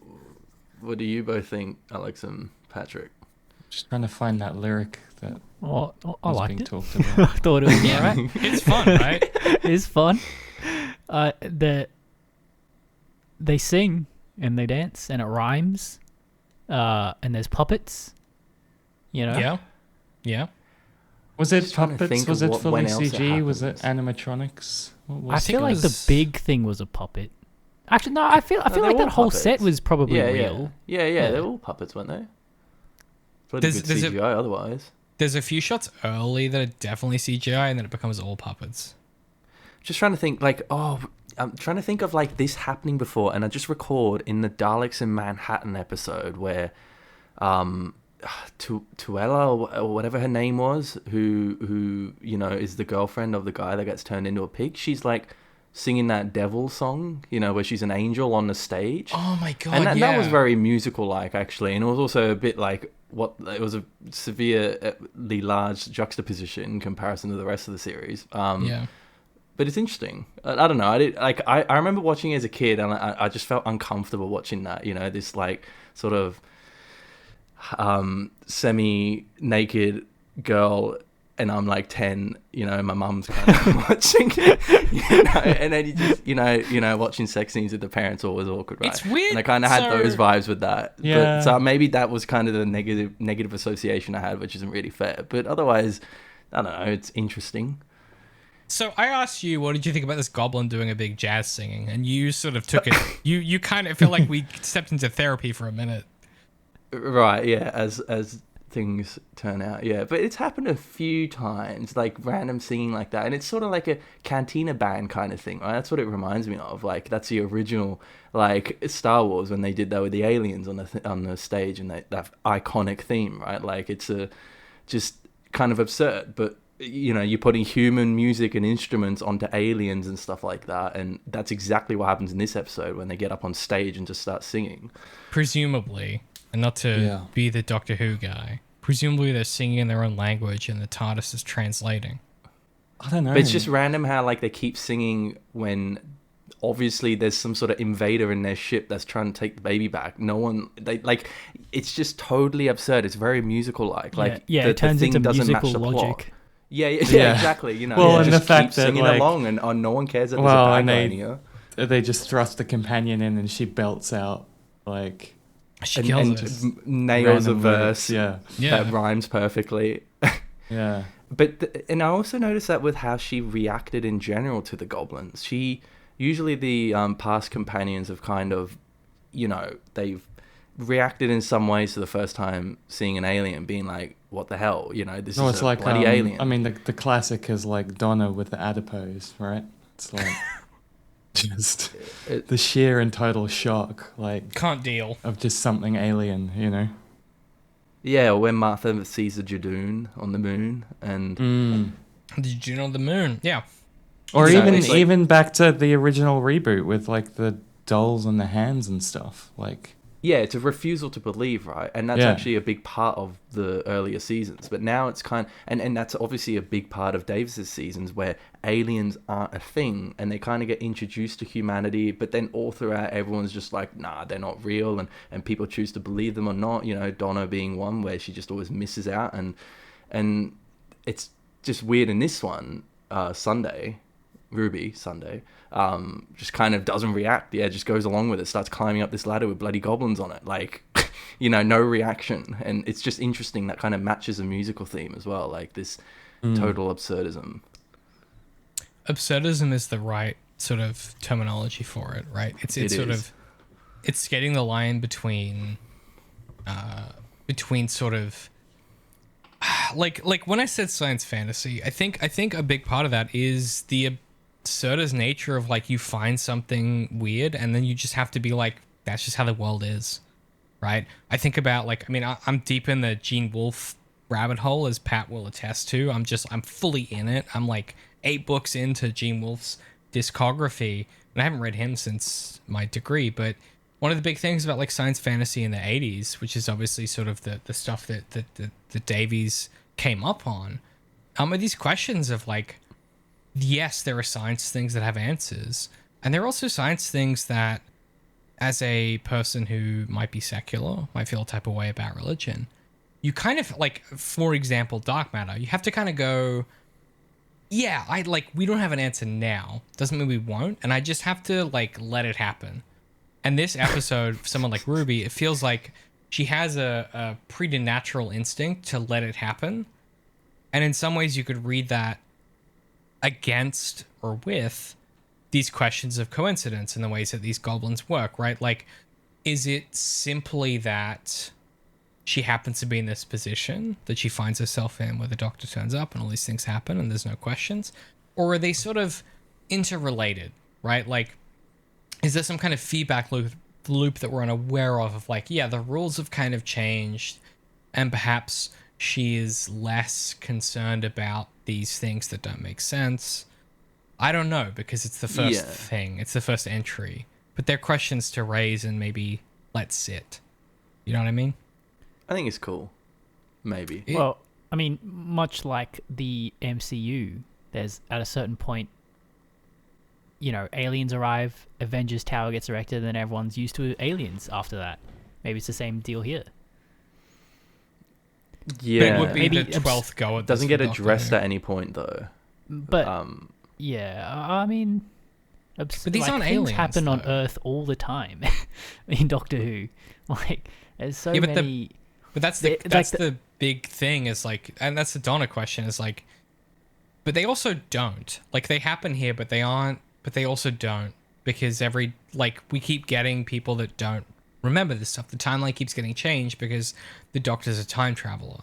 Or they Yeah, refuse to believe it, like it's a conspiracy, Yeah. which Davis did really well in his 4 seasons. That, you know, do you remember that attack on Canary Wharf with the Cybermen and Daleks? And then one of the episodes they say, there was something in the water, and everyone just hallucinated it. It's like someone says that in disbelief, right? And I feel like that was addressed really well in his seasons. And then in the Moffat seasons, it just never gets touched on again, this idea of like aliens and humanity and first contact and stuff like that. So then now we've hit this point, it seems a little weird, you know, but... It definitely does seem to be a bit of like, it's like every time there's contact, it's first contact. There's not like that kind of MCU continuity where there's this like acceptance that aliens are a thing and stuff. But it addresses it, though, by saying that humans are kind of, like, stubborn and they refuse to believe that they're aliens. Maybe. You know, like, a general person will be like, nah, that can't be real. And I like that. Or there's an Perhaps that in-universe unit- conspiracy. Yeah, perhaps that unit is covering it up. Yeah. I Which just they do. finished... Yeah, I just finished Control for the 5th time or whatever. It's a great video the video game. Oh, Yeah. that's so good. That is And such Federal- a good game. It's so good. I love the writing in that. I mean, Remedy all-timers. Like, It's got some I creepy theme. replayed it in anticipation of being able to afford Alan Wake 2 on my PlayStation 5, which I don't have review code for. But, like, it is a story about, like, the ways in which, like, governments can obscure things. And, like you have to imagine in this... Actually, let me say 2 things that have just come to mind off the top of the dome. The first thing is, in a Moffat run series, this will be an ongoing question, which is, what is UNIT hiding? What are they concealing? What are they doing to control the ways in which we understand reality? In this Davies season, it may be as simple as, don't worry about it, they tidy it up. Right? It's not interested in the ongoing mechanisms of these sort of agencies of control, right? Like, maybe it's just, it gets swept away, and that's fine. Yeah, I mean, I think the musical is a good example of that, where it's just totally ridiculously absurd, and the Doctor and Ruby just suddenly spit out the lyrics, you know, and They just it drop doesn't bars, follow yeah. any kind of like pedestrian logic, you know, like it's just totally like, this is just what's happening, and you got to roll with it, you know, and you know, that's just a style of writing, and I think that's what they're trying to do, and if that's the way it is, it could be really interesting, so we'll see. I mean, speak for yourself, mate. If I was dropped into a musical, I'd be spitting out bars in 4/4 time. Let me tell you. Oh yeah. And you'd be not saying, me. good to say how diddly deet you? Yeah, yeah. Well, yeah. I mean, that's she was struggling to fill out the syllables there. So It had a was- little bit of wasn't- believability to it. yeah. That was wicked humble from Alex, by the way. There is documented evidence on Halo streams of him just spitting bars straight from nothing. Like, Alex has that freestyle shit happening off the top of the dome in a way that I cannot fathom. Ma- All right, maybe David, yeah, lay down I a beat. can't. I don't understand how people do that. Maybe how common is it? Maybe it's possible It's that a not random common. human being like Ruby Sunday could do that. That And was that's my what we're main observing. question, yeah. She also doesn't. She sings like 3 lines, and then But why explain? No, it's more than that. So I've got it here. It's good. Just hang on. It's just good to pull- meet hang on. you. Really quickly, really before you read Yeah. that. I just for Pat and Mitchie, because you all will understand this. It is so rare for someone else to be as prepared as I am. He's got the transcript up. Well, he had it up before from the. Yeah, I know I he did, does. I'm yeah. just saying, like that's more. That's No, that's okay, my okay. job. No, but Okay. didn't he bring it up? I I know. did, yeah. Yeah. How are you missing But my it's- point? okay, there? so Pat knows what anyway, the fuck I'm talking about. Anyway, go on. This is everything. Give that us the bars. she- So Go on. You got to sing it. First, oh no, I can't do that. But the doctor does this thing and introduces, and it's like, okay, she's Ruby Sunday, and then she comes in. It's good to meet you. Good to greet you. Good to say how diddly deet you. It's my birthday, my oh my. I'm 50 miles up in the sky. But goblins, you can go to hell because you're not eating Lulu Bell. And then I think the doctor comes back in or something, and he's like, me and Rubes, we got just one hope. If I have understood that rope. Yeah. Because stuck up And then there he- when things get hot, I think I found the master knot. The master knot has been undone. That's when we start having fun. Yeah. Whoa. And I just want to say, bars. This ain't the Valley of the Hyenas, okay? But that was bars, all right? Right It there. is kind of bars. It's kind of bars. kind of. It's kind of all the way bars. Kind of what? Canada. Bars. Yeah. Mitchie, what Look at planet are Scott. you from? Earth. Solar system. Milky Way. Do I just send you a freestyle rap from Sway Universe to like understand culture? Like, what are we doing? Is that even Well, this is guy why you it's so always show me, foreign to David. me, and this is why I don't understand how people do this stuff. I still feel like, Yeah. probabilistically speaking, it would be very unlikely that a random human could do that. Dog, you have to watch some Harry Mack content, dog. Like, this is so 2000 late, candidly. I think the point is, it's not meant to be explained, and that's kind of the way the show's going, right? Yeah. Yes, It's just that going is- with this Or absurd it's- shit, and it's Well, a to some welcome change, I extent. think. But I think it's bringing back that bit where it's like getting you invested enough that it doesn't have to ask you to suspend disbelief or over-explain stuff. It's just part of what happens. It's not like Stephen Yeah. Moffat where he's like putting you down loads of rabbit holes to try and take away all the mystery. Yeah. Yeah, exactly. I mean, it could fail quite easily too. You know, it's Yeah. not easy to pull off absurd stuff like this and make it very good. So Yeah, exactly. Right. As Alex said last time, at least you took a swing, though. Right? You're trying something, Yeah, that's Yeah. true. which to me is more admirable It has its than place. you seem doubtful of your own point, Alex. He doesn't. It has reference its this way. place. Yeah. Yeah. They think needed to try something new. I mean, it was that was stagnating our big conclusion is they had to do significantly, something. Pat, musical number. What's your vibe? Before I talk about the tag, what you got? Anything? How you vibing? It was inoffensive to me. I liked Yeah. it. I was vibing to it. I don't really feel that strongly about it, TBH. The beats kicking and Pat's throwing his own cipher. He's like, oh, it's 4/4, man. I got this shit. That's my rhythm. Yeah. Not my tempo. You know what Doctor Who needs is Rick and Morty collaboration. I think that'll really save the show. You want the kind of- Don't tell David that. You'll hate that. Oh, I'm kidding. Hang on. Sorry. Why do you think I would hate You're that? kidding. You think What is you think going that I on? would be mad if Davies and Harmon wrote something together? No, just Rick and Morty and Doctor Who, or vice versa. But how's that gonna work thematically? Actually, there's a bloody like fan made video of that where the Rick fights a doctor. Anyway, I hate the internet. We should turn it off. I think Web3 is a mistake. What's crazy about Web3 is everyone using the internet agrees Web3 is garbage, and it still is happening. Here's the thing. I don't know that my metric for things anymore is whether I enjoy it as much as I find it compelling and interesting. So I can't tell you, guns to my head, whether I think that a Rick and Morty Doctor Who crossover event in whichever medium, right? I think I'd prefer the cartoon. I think it would be more malleable to that scenario. It might also just be the best thing that's ever happened to me. Like, that's the other thing. Or it could be the worst thing that's ever happened to me. I don't think there's any... You know how we were saying, oh, this is like I was saying this is like a fast pitch in the middle of the plate?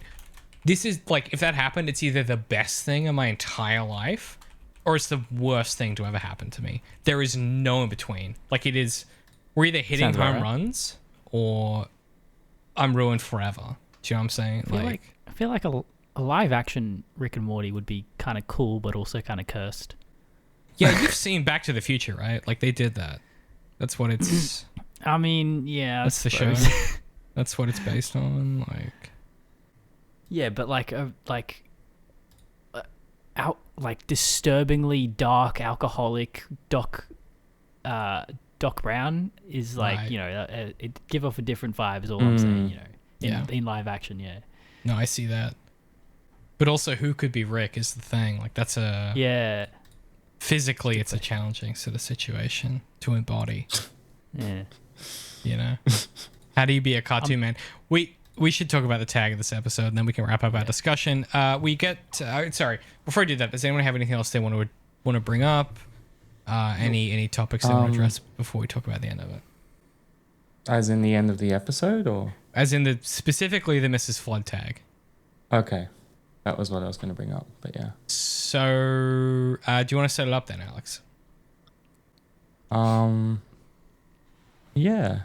So, we're at the end of the episode, and it's, who are you? I'm the doctor, and then the TARDIS starts whirring, and then who's the other guy? Abdul or something? Abdul. Yeah, Abdul is like, Mrs. Flood, did you see that? Mrs. Flood, did you see the box thing? It just vanished. It was there, and then it wasn't. It just disappeared. And then, what was her name?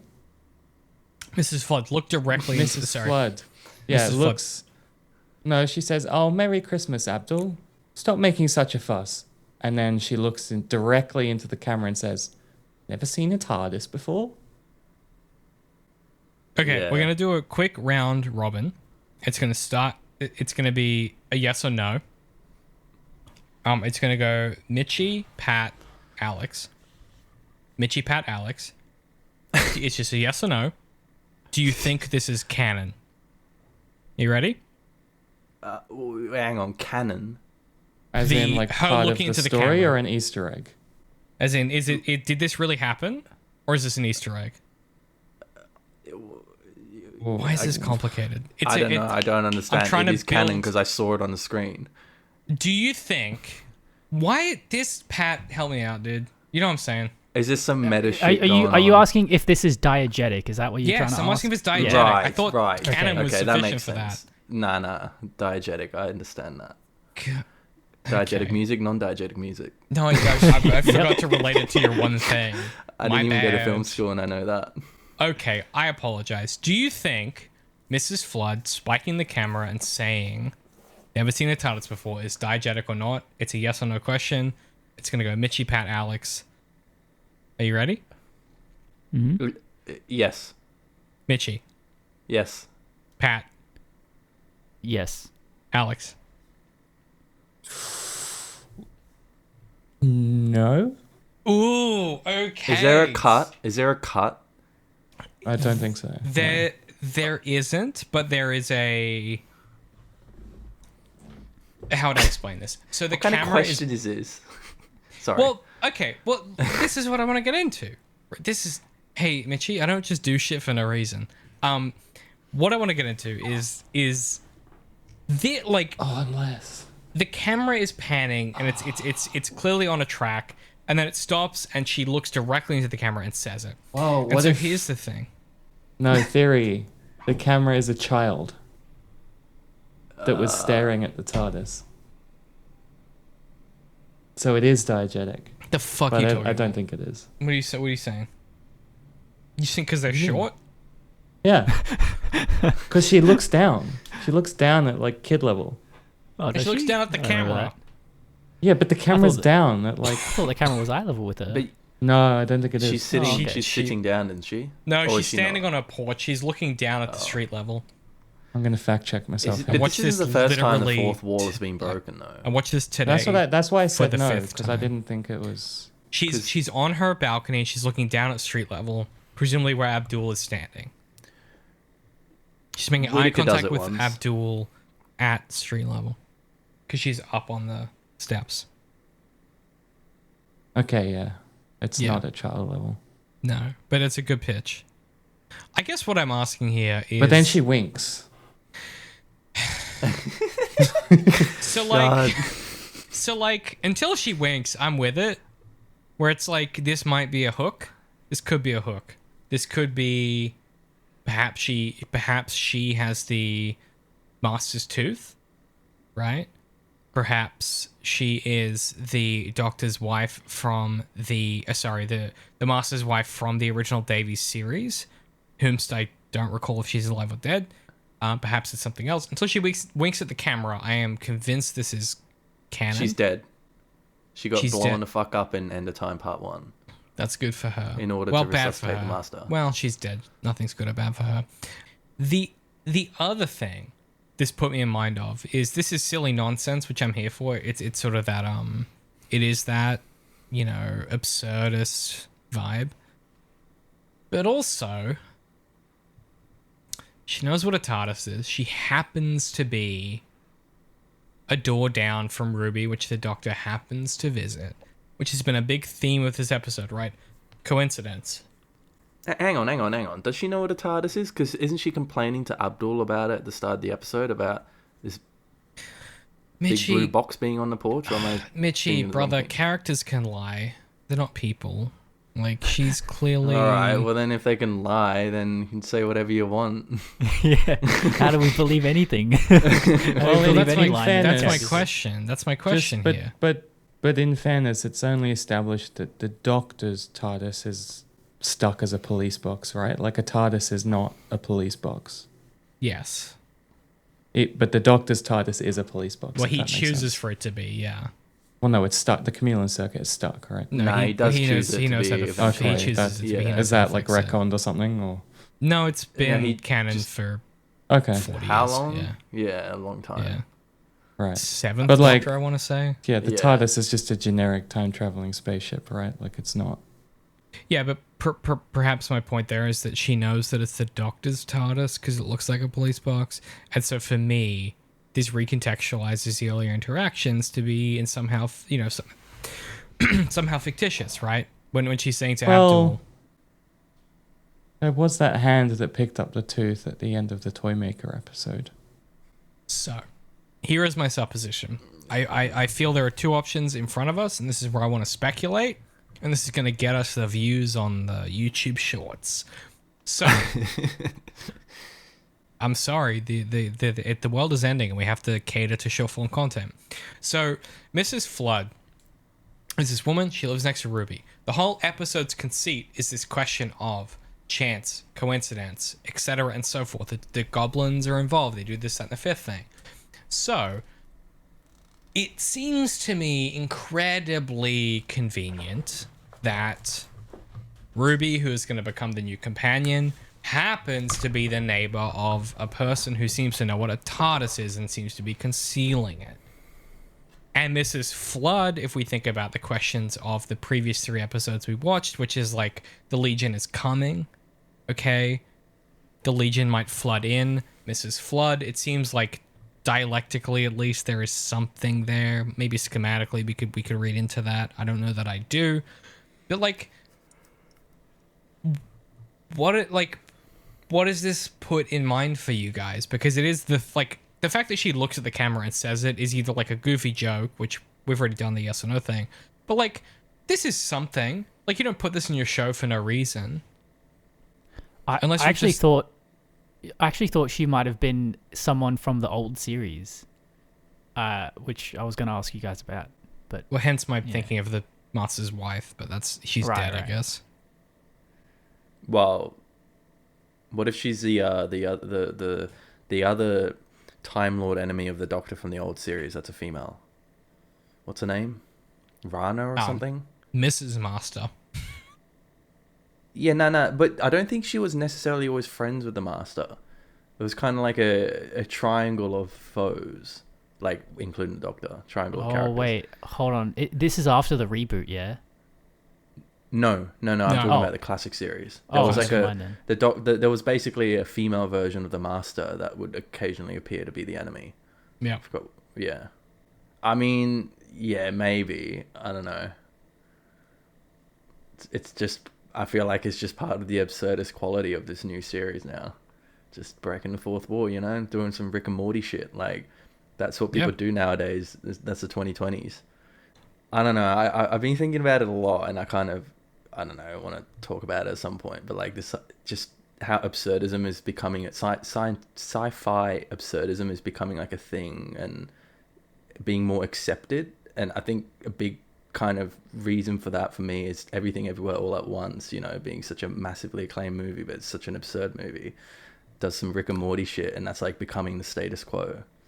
You don't think it's because of the absurd nature of end-stage capitalism and the fucking bizarre shit you wake up to every day? Like I agree. Exactly. Yeah, exactly.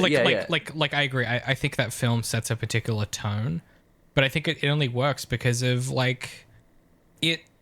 I'm gonna try and put it into words, and I want you to agree or disagree or modify. But like it feels to me that every time I learn something new about the contemporary state of reality, it just conflates this like insane train that is clearly heading off of a cliff that is the world, and it just keeps piling on nonsense, sort of bumper stickers, if you will, right? In the same ways that when you're in traffic and you see a weird bumper sticker, it feels like there is a windshield of reality. We're all on the same train, and every time something weird happens, they just slap another sticker on, and at a certain point you can only kind of glimpse through cracks to see the path ahead, but we all know where it's going, which is like this big vacuous pit of what? Global warming and the end of the world and all this, that, and the third.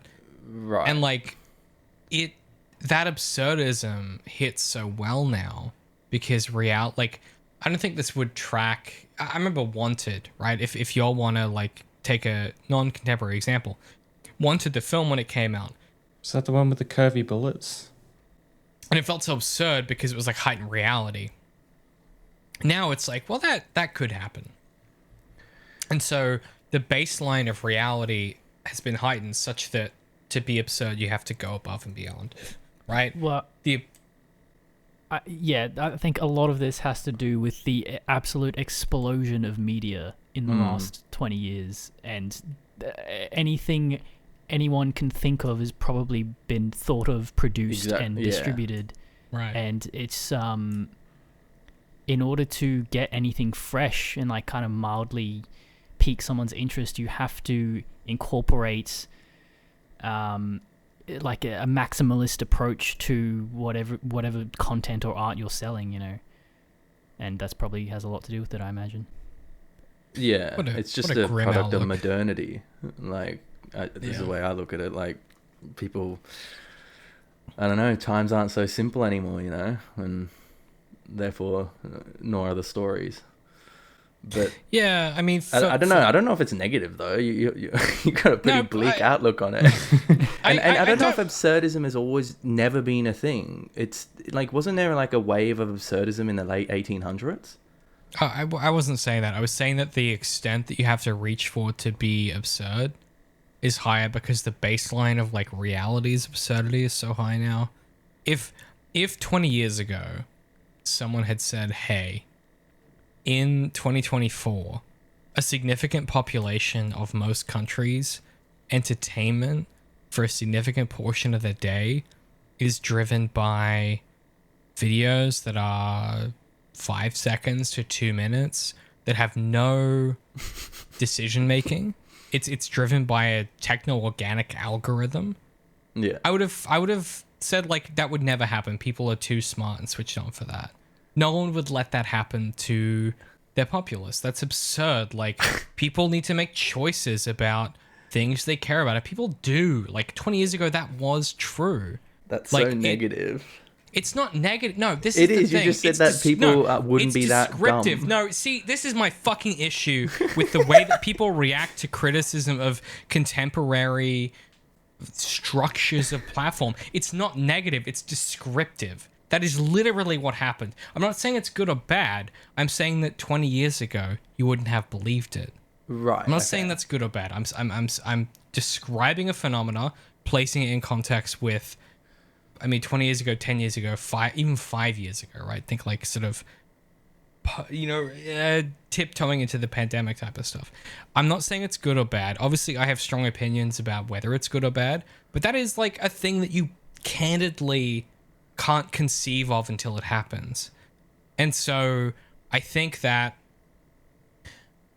our perspective on these things are going to continue to evolve at a clip that is slower than the ways that the technology is going to evolve at scale, right?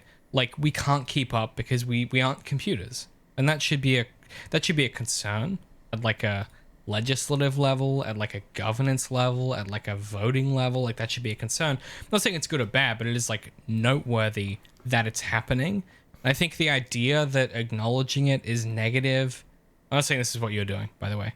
I'm saying that acknowledging that as noteworthy is potentially, from one end of the spectrum and the other end of the spectrum, there is an agenda to that, at least like a political project level, to saying TikTok's the Antichrist, and also like TikTok's our savior. Like, as I'm trying to paint broad strokes, but like both of those to me are issues. They're problematic as like ways to approach it. I think the fact that you sort of immediately felt that was negative is telling. It's just yeah. Yes. The fact that describing the state of reality feels negative. 2024, the end of the world. So let's quickly put a pin in this to try. I'm going to try and wrap it all together, if that's okay. Unless anyone has anything else they want to say. I think it's within my powers.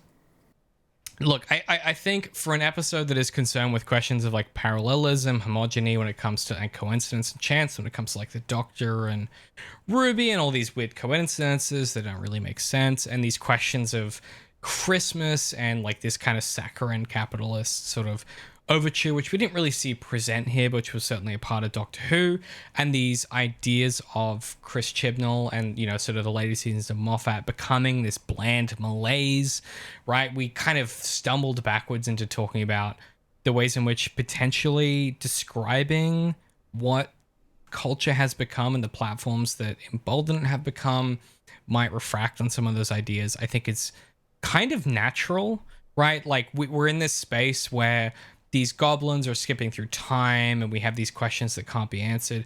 And the ways in which, like, if you ask someone how does the algorithm work, they can't give you a straight answer because they candidly don't know, right? These techno-organic structures that grow beyond us. Doctor Who is kind of dipping its feet in the same thing, but in like a fantasy space, which is there are these creatures that we can't explain. There are these phenomena we can't explain, and we can explain them to an extent, and maybe that's okay. And potentially the show will be about that, right? Mrs. Flood spiking the camera and saying some shit candidly might reflect the contemporary moment of people desiring this like direct authenticity that is clearly performed as authenticity, and those two things seem incongruous to us. And so for me, if we think about Doctor Who as a vehicle, right? A show that used to be an independent British export. They're one of their few cultural exports. One of the many that Stephen Lee Moffat got his grubby little mitts on. One of these projects that can kind of convey to the world what is British culture doing is now owned by Disney, right? Like, if we're talking about this kind of homogenous ooze that is contemporary culture, it's a Disney thing now. And bringing in Davies to that, to me, is really interesting, and I think will elicit some interesting questions as the show moves forward, right? Is it going to become a Rick and Morty style show where Mrs. Flood is in every episode and she has like a, comment on what's all occurring, right? Is it going to become the original, Davies series Doctor Who? Is it going to become just a sludge of like whatever? I think these questions are interesting as we consider the context under which these episodes came out, which is it's no longer an independent British thing. It's owned by the mouse himself, as Pat said last time.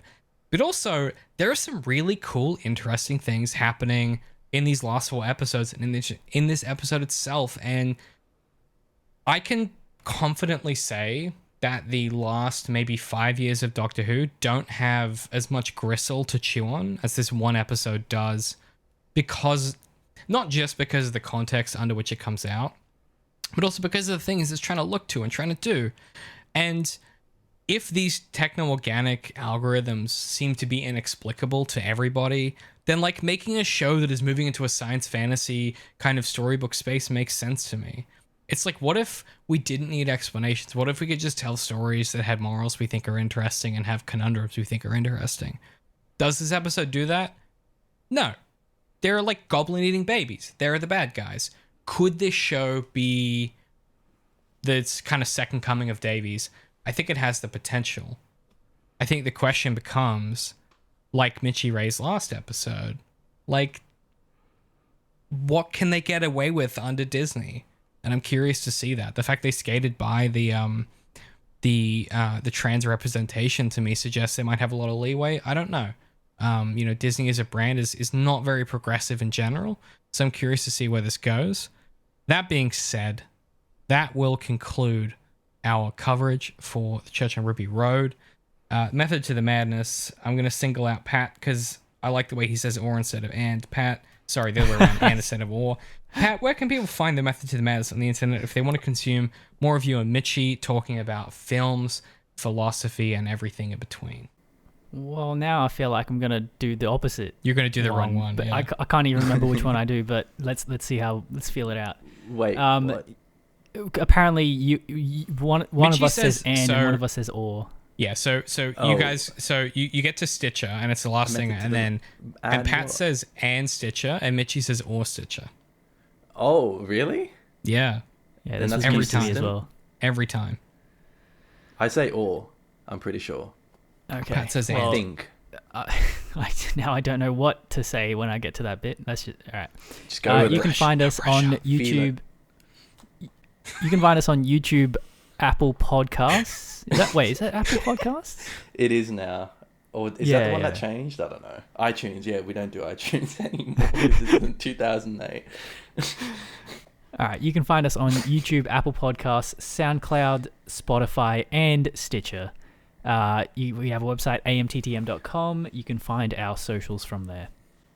Go watch the... Mitchie, do you want to tell the folks about the Breaking Bad Better Call Saul theory tier list you guys just did? Oh, yeah. I mean, yeah, I guess. So if you're interested in Breaking Bad or Better Call Saul, you best check out our... what is it? Tier list for random Breaking Bad and Better Call theories. Sorry, Mitchie, shut the fuck up. Pat, sell it. What the fuck? To be fair, we recorded it like a year ago. Yeah, So- I've watched it twice since it came out. It's like, who are you here for? You watched it twice. Yeah, I'm your biggest 'Cause fans, boys. he supports the Whoa. homies like that. But why? But why? No faith in our own content, Richie. Okay, hang on. I have to cut. Nah, all it's this a pretty 'cause good video. This is nonsense. Okay, I actually I'm gonna do enjoyed this. it. That doesn't help us. Okay, I'm gonna do this. Pat, could you tell us about your most recent theories video about Better Call Saul Breaking Bad? All right, our new it's not our newest video, but we recently released a Breaking Bad plus Better Call Saul fan theories tier list video.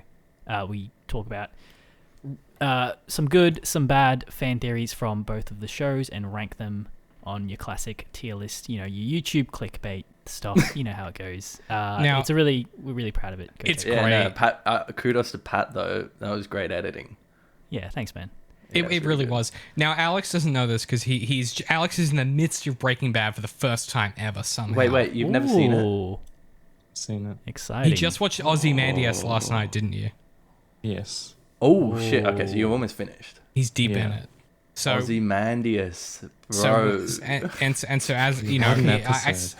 now can you boys back me up? This is my watch order, right? Breaking Bad, the movie, then Better Call Saul, right? The movie. You mean El Camino? Please. Well, And just what? yeah. El Camino, a Breaking Bad story.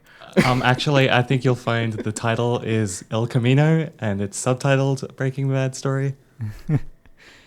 Wait, what? Yeah, if you don't want to complicate things too much, yes, Breaking Bad, then El Camino, then Better Call Saul. But really, El Camino came out during season 2, between season 2 Okay. and 3 of Better Call Saul. But yeah, All right. Yeah, you should, if you're not us, you should watch it normally. If you But were us, you it's watch not it in like release a order. Torchwood thing where it's like simultaneous in world Nah. story. It's like no, separate. No, it's hard to say that without spoiling Better Call Saul's Okay. premise.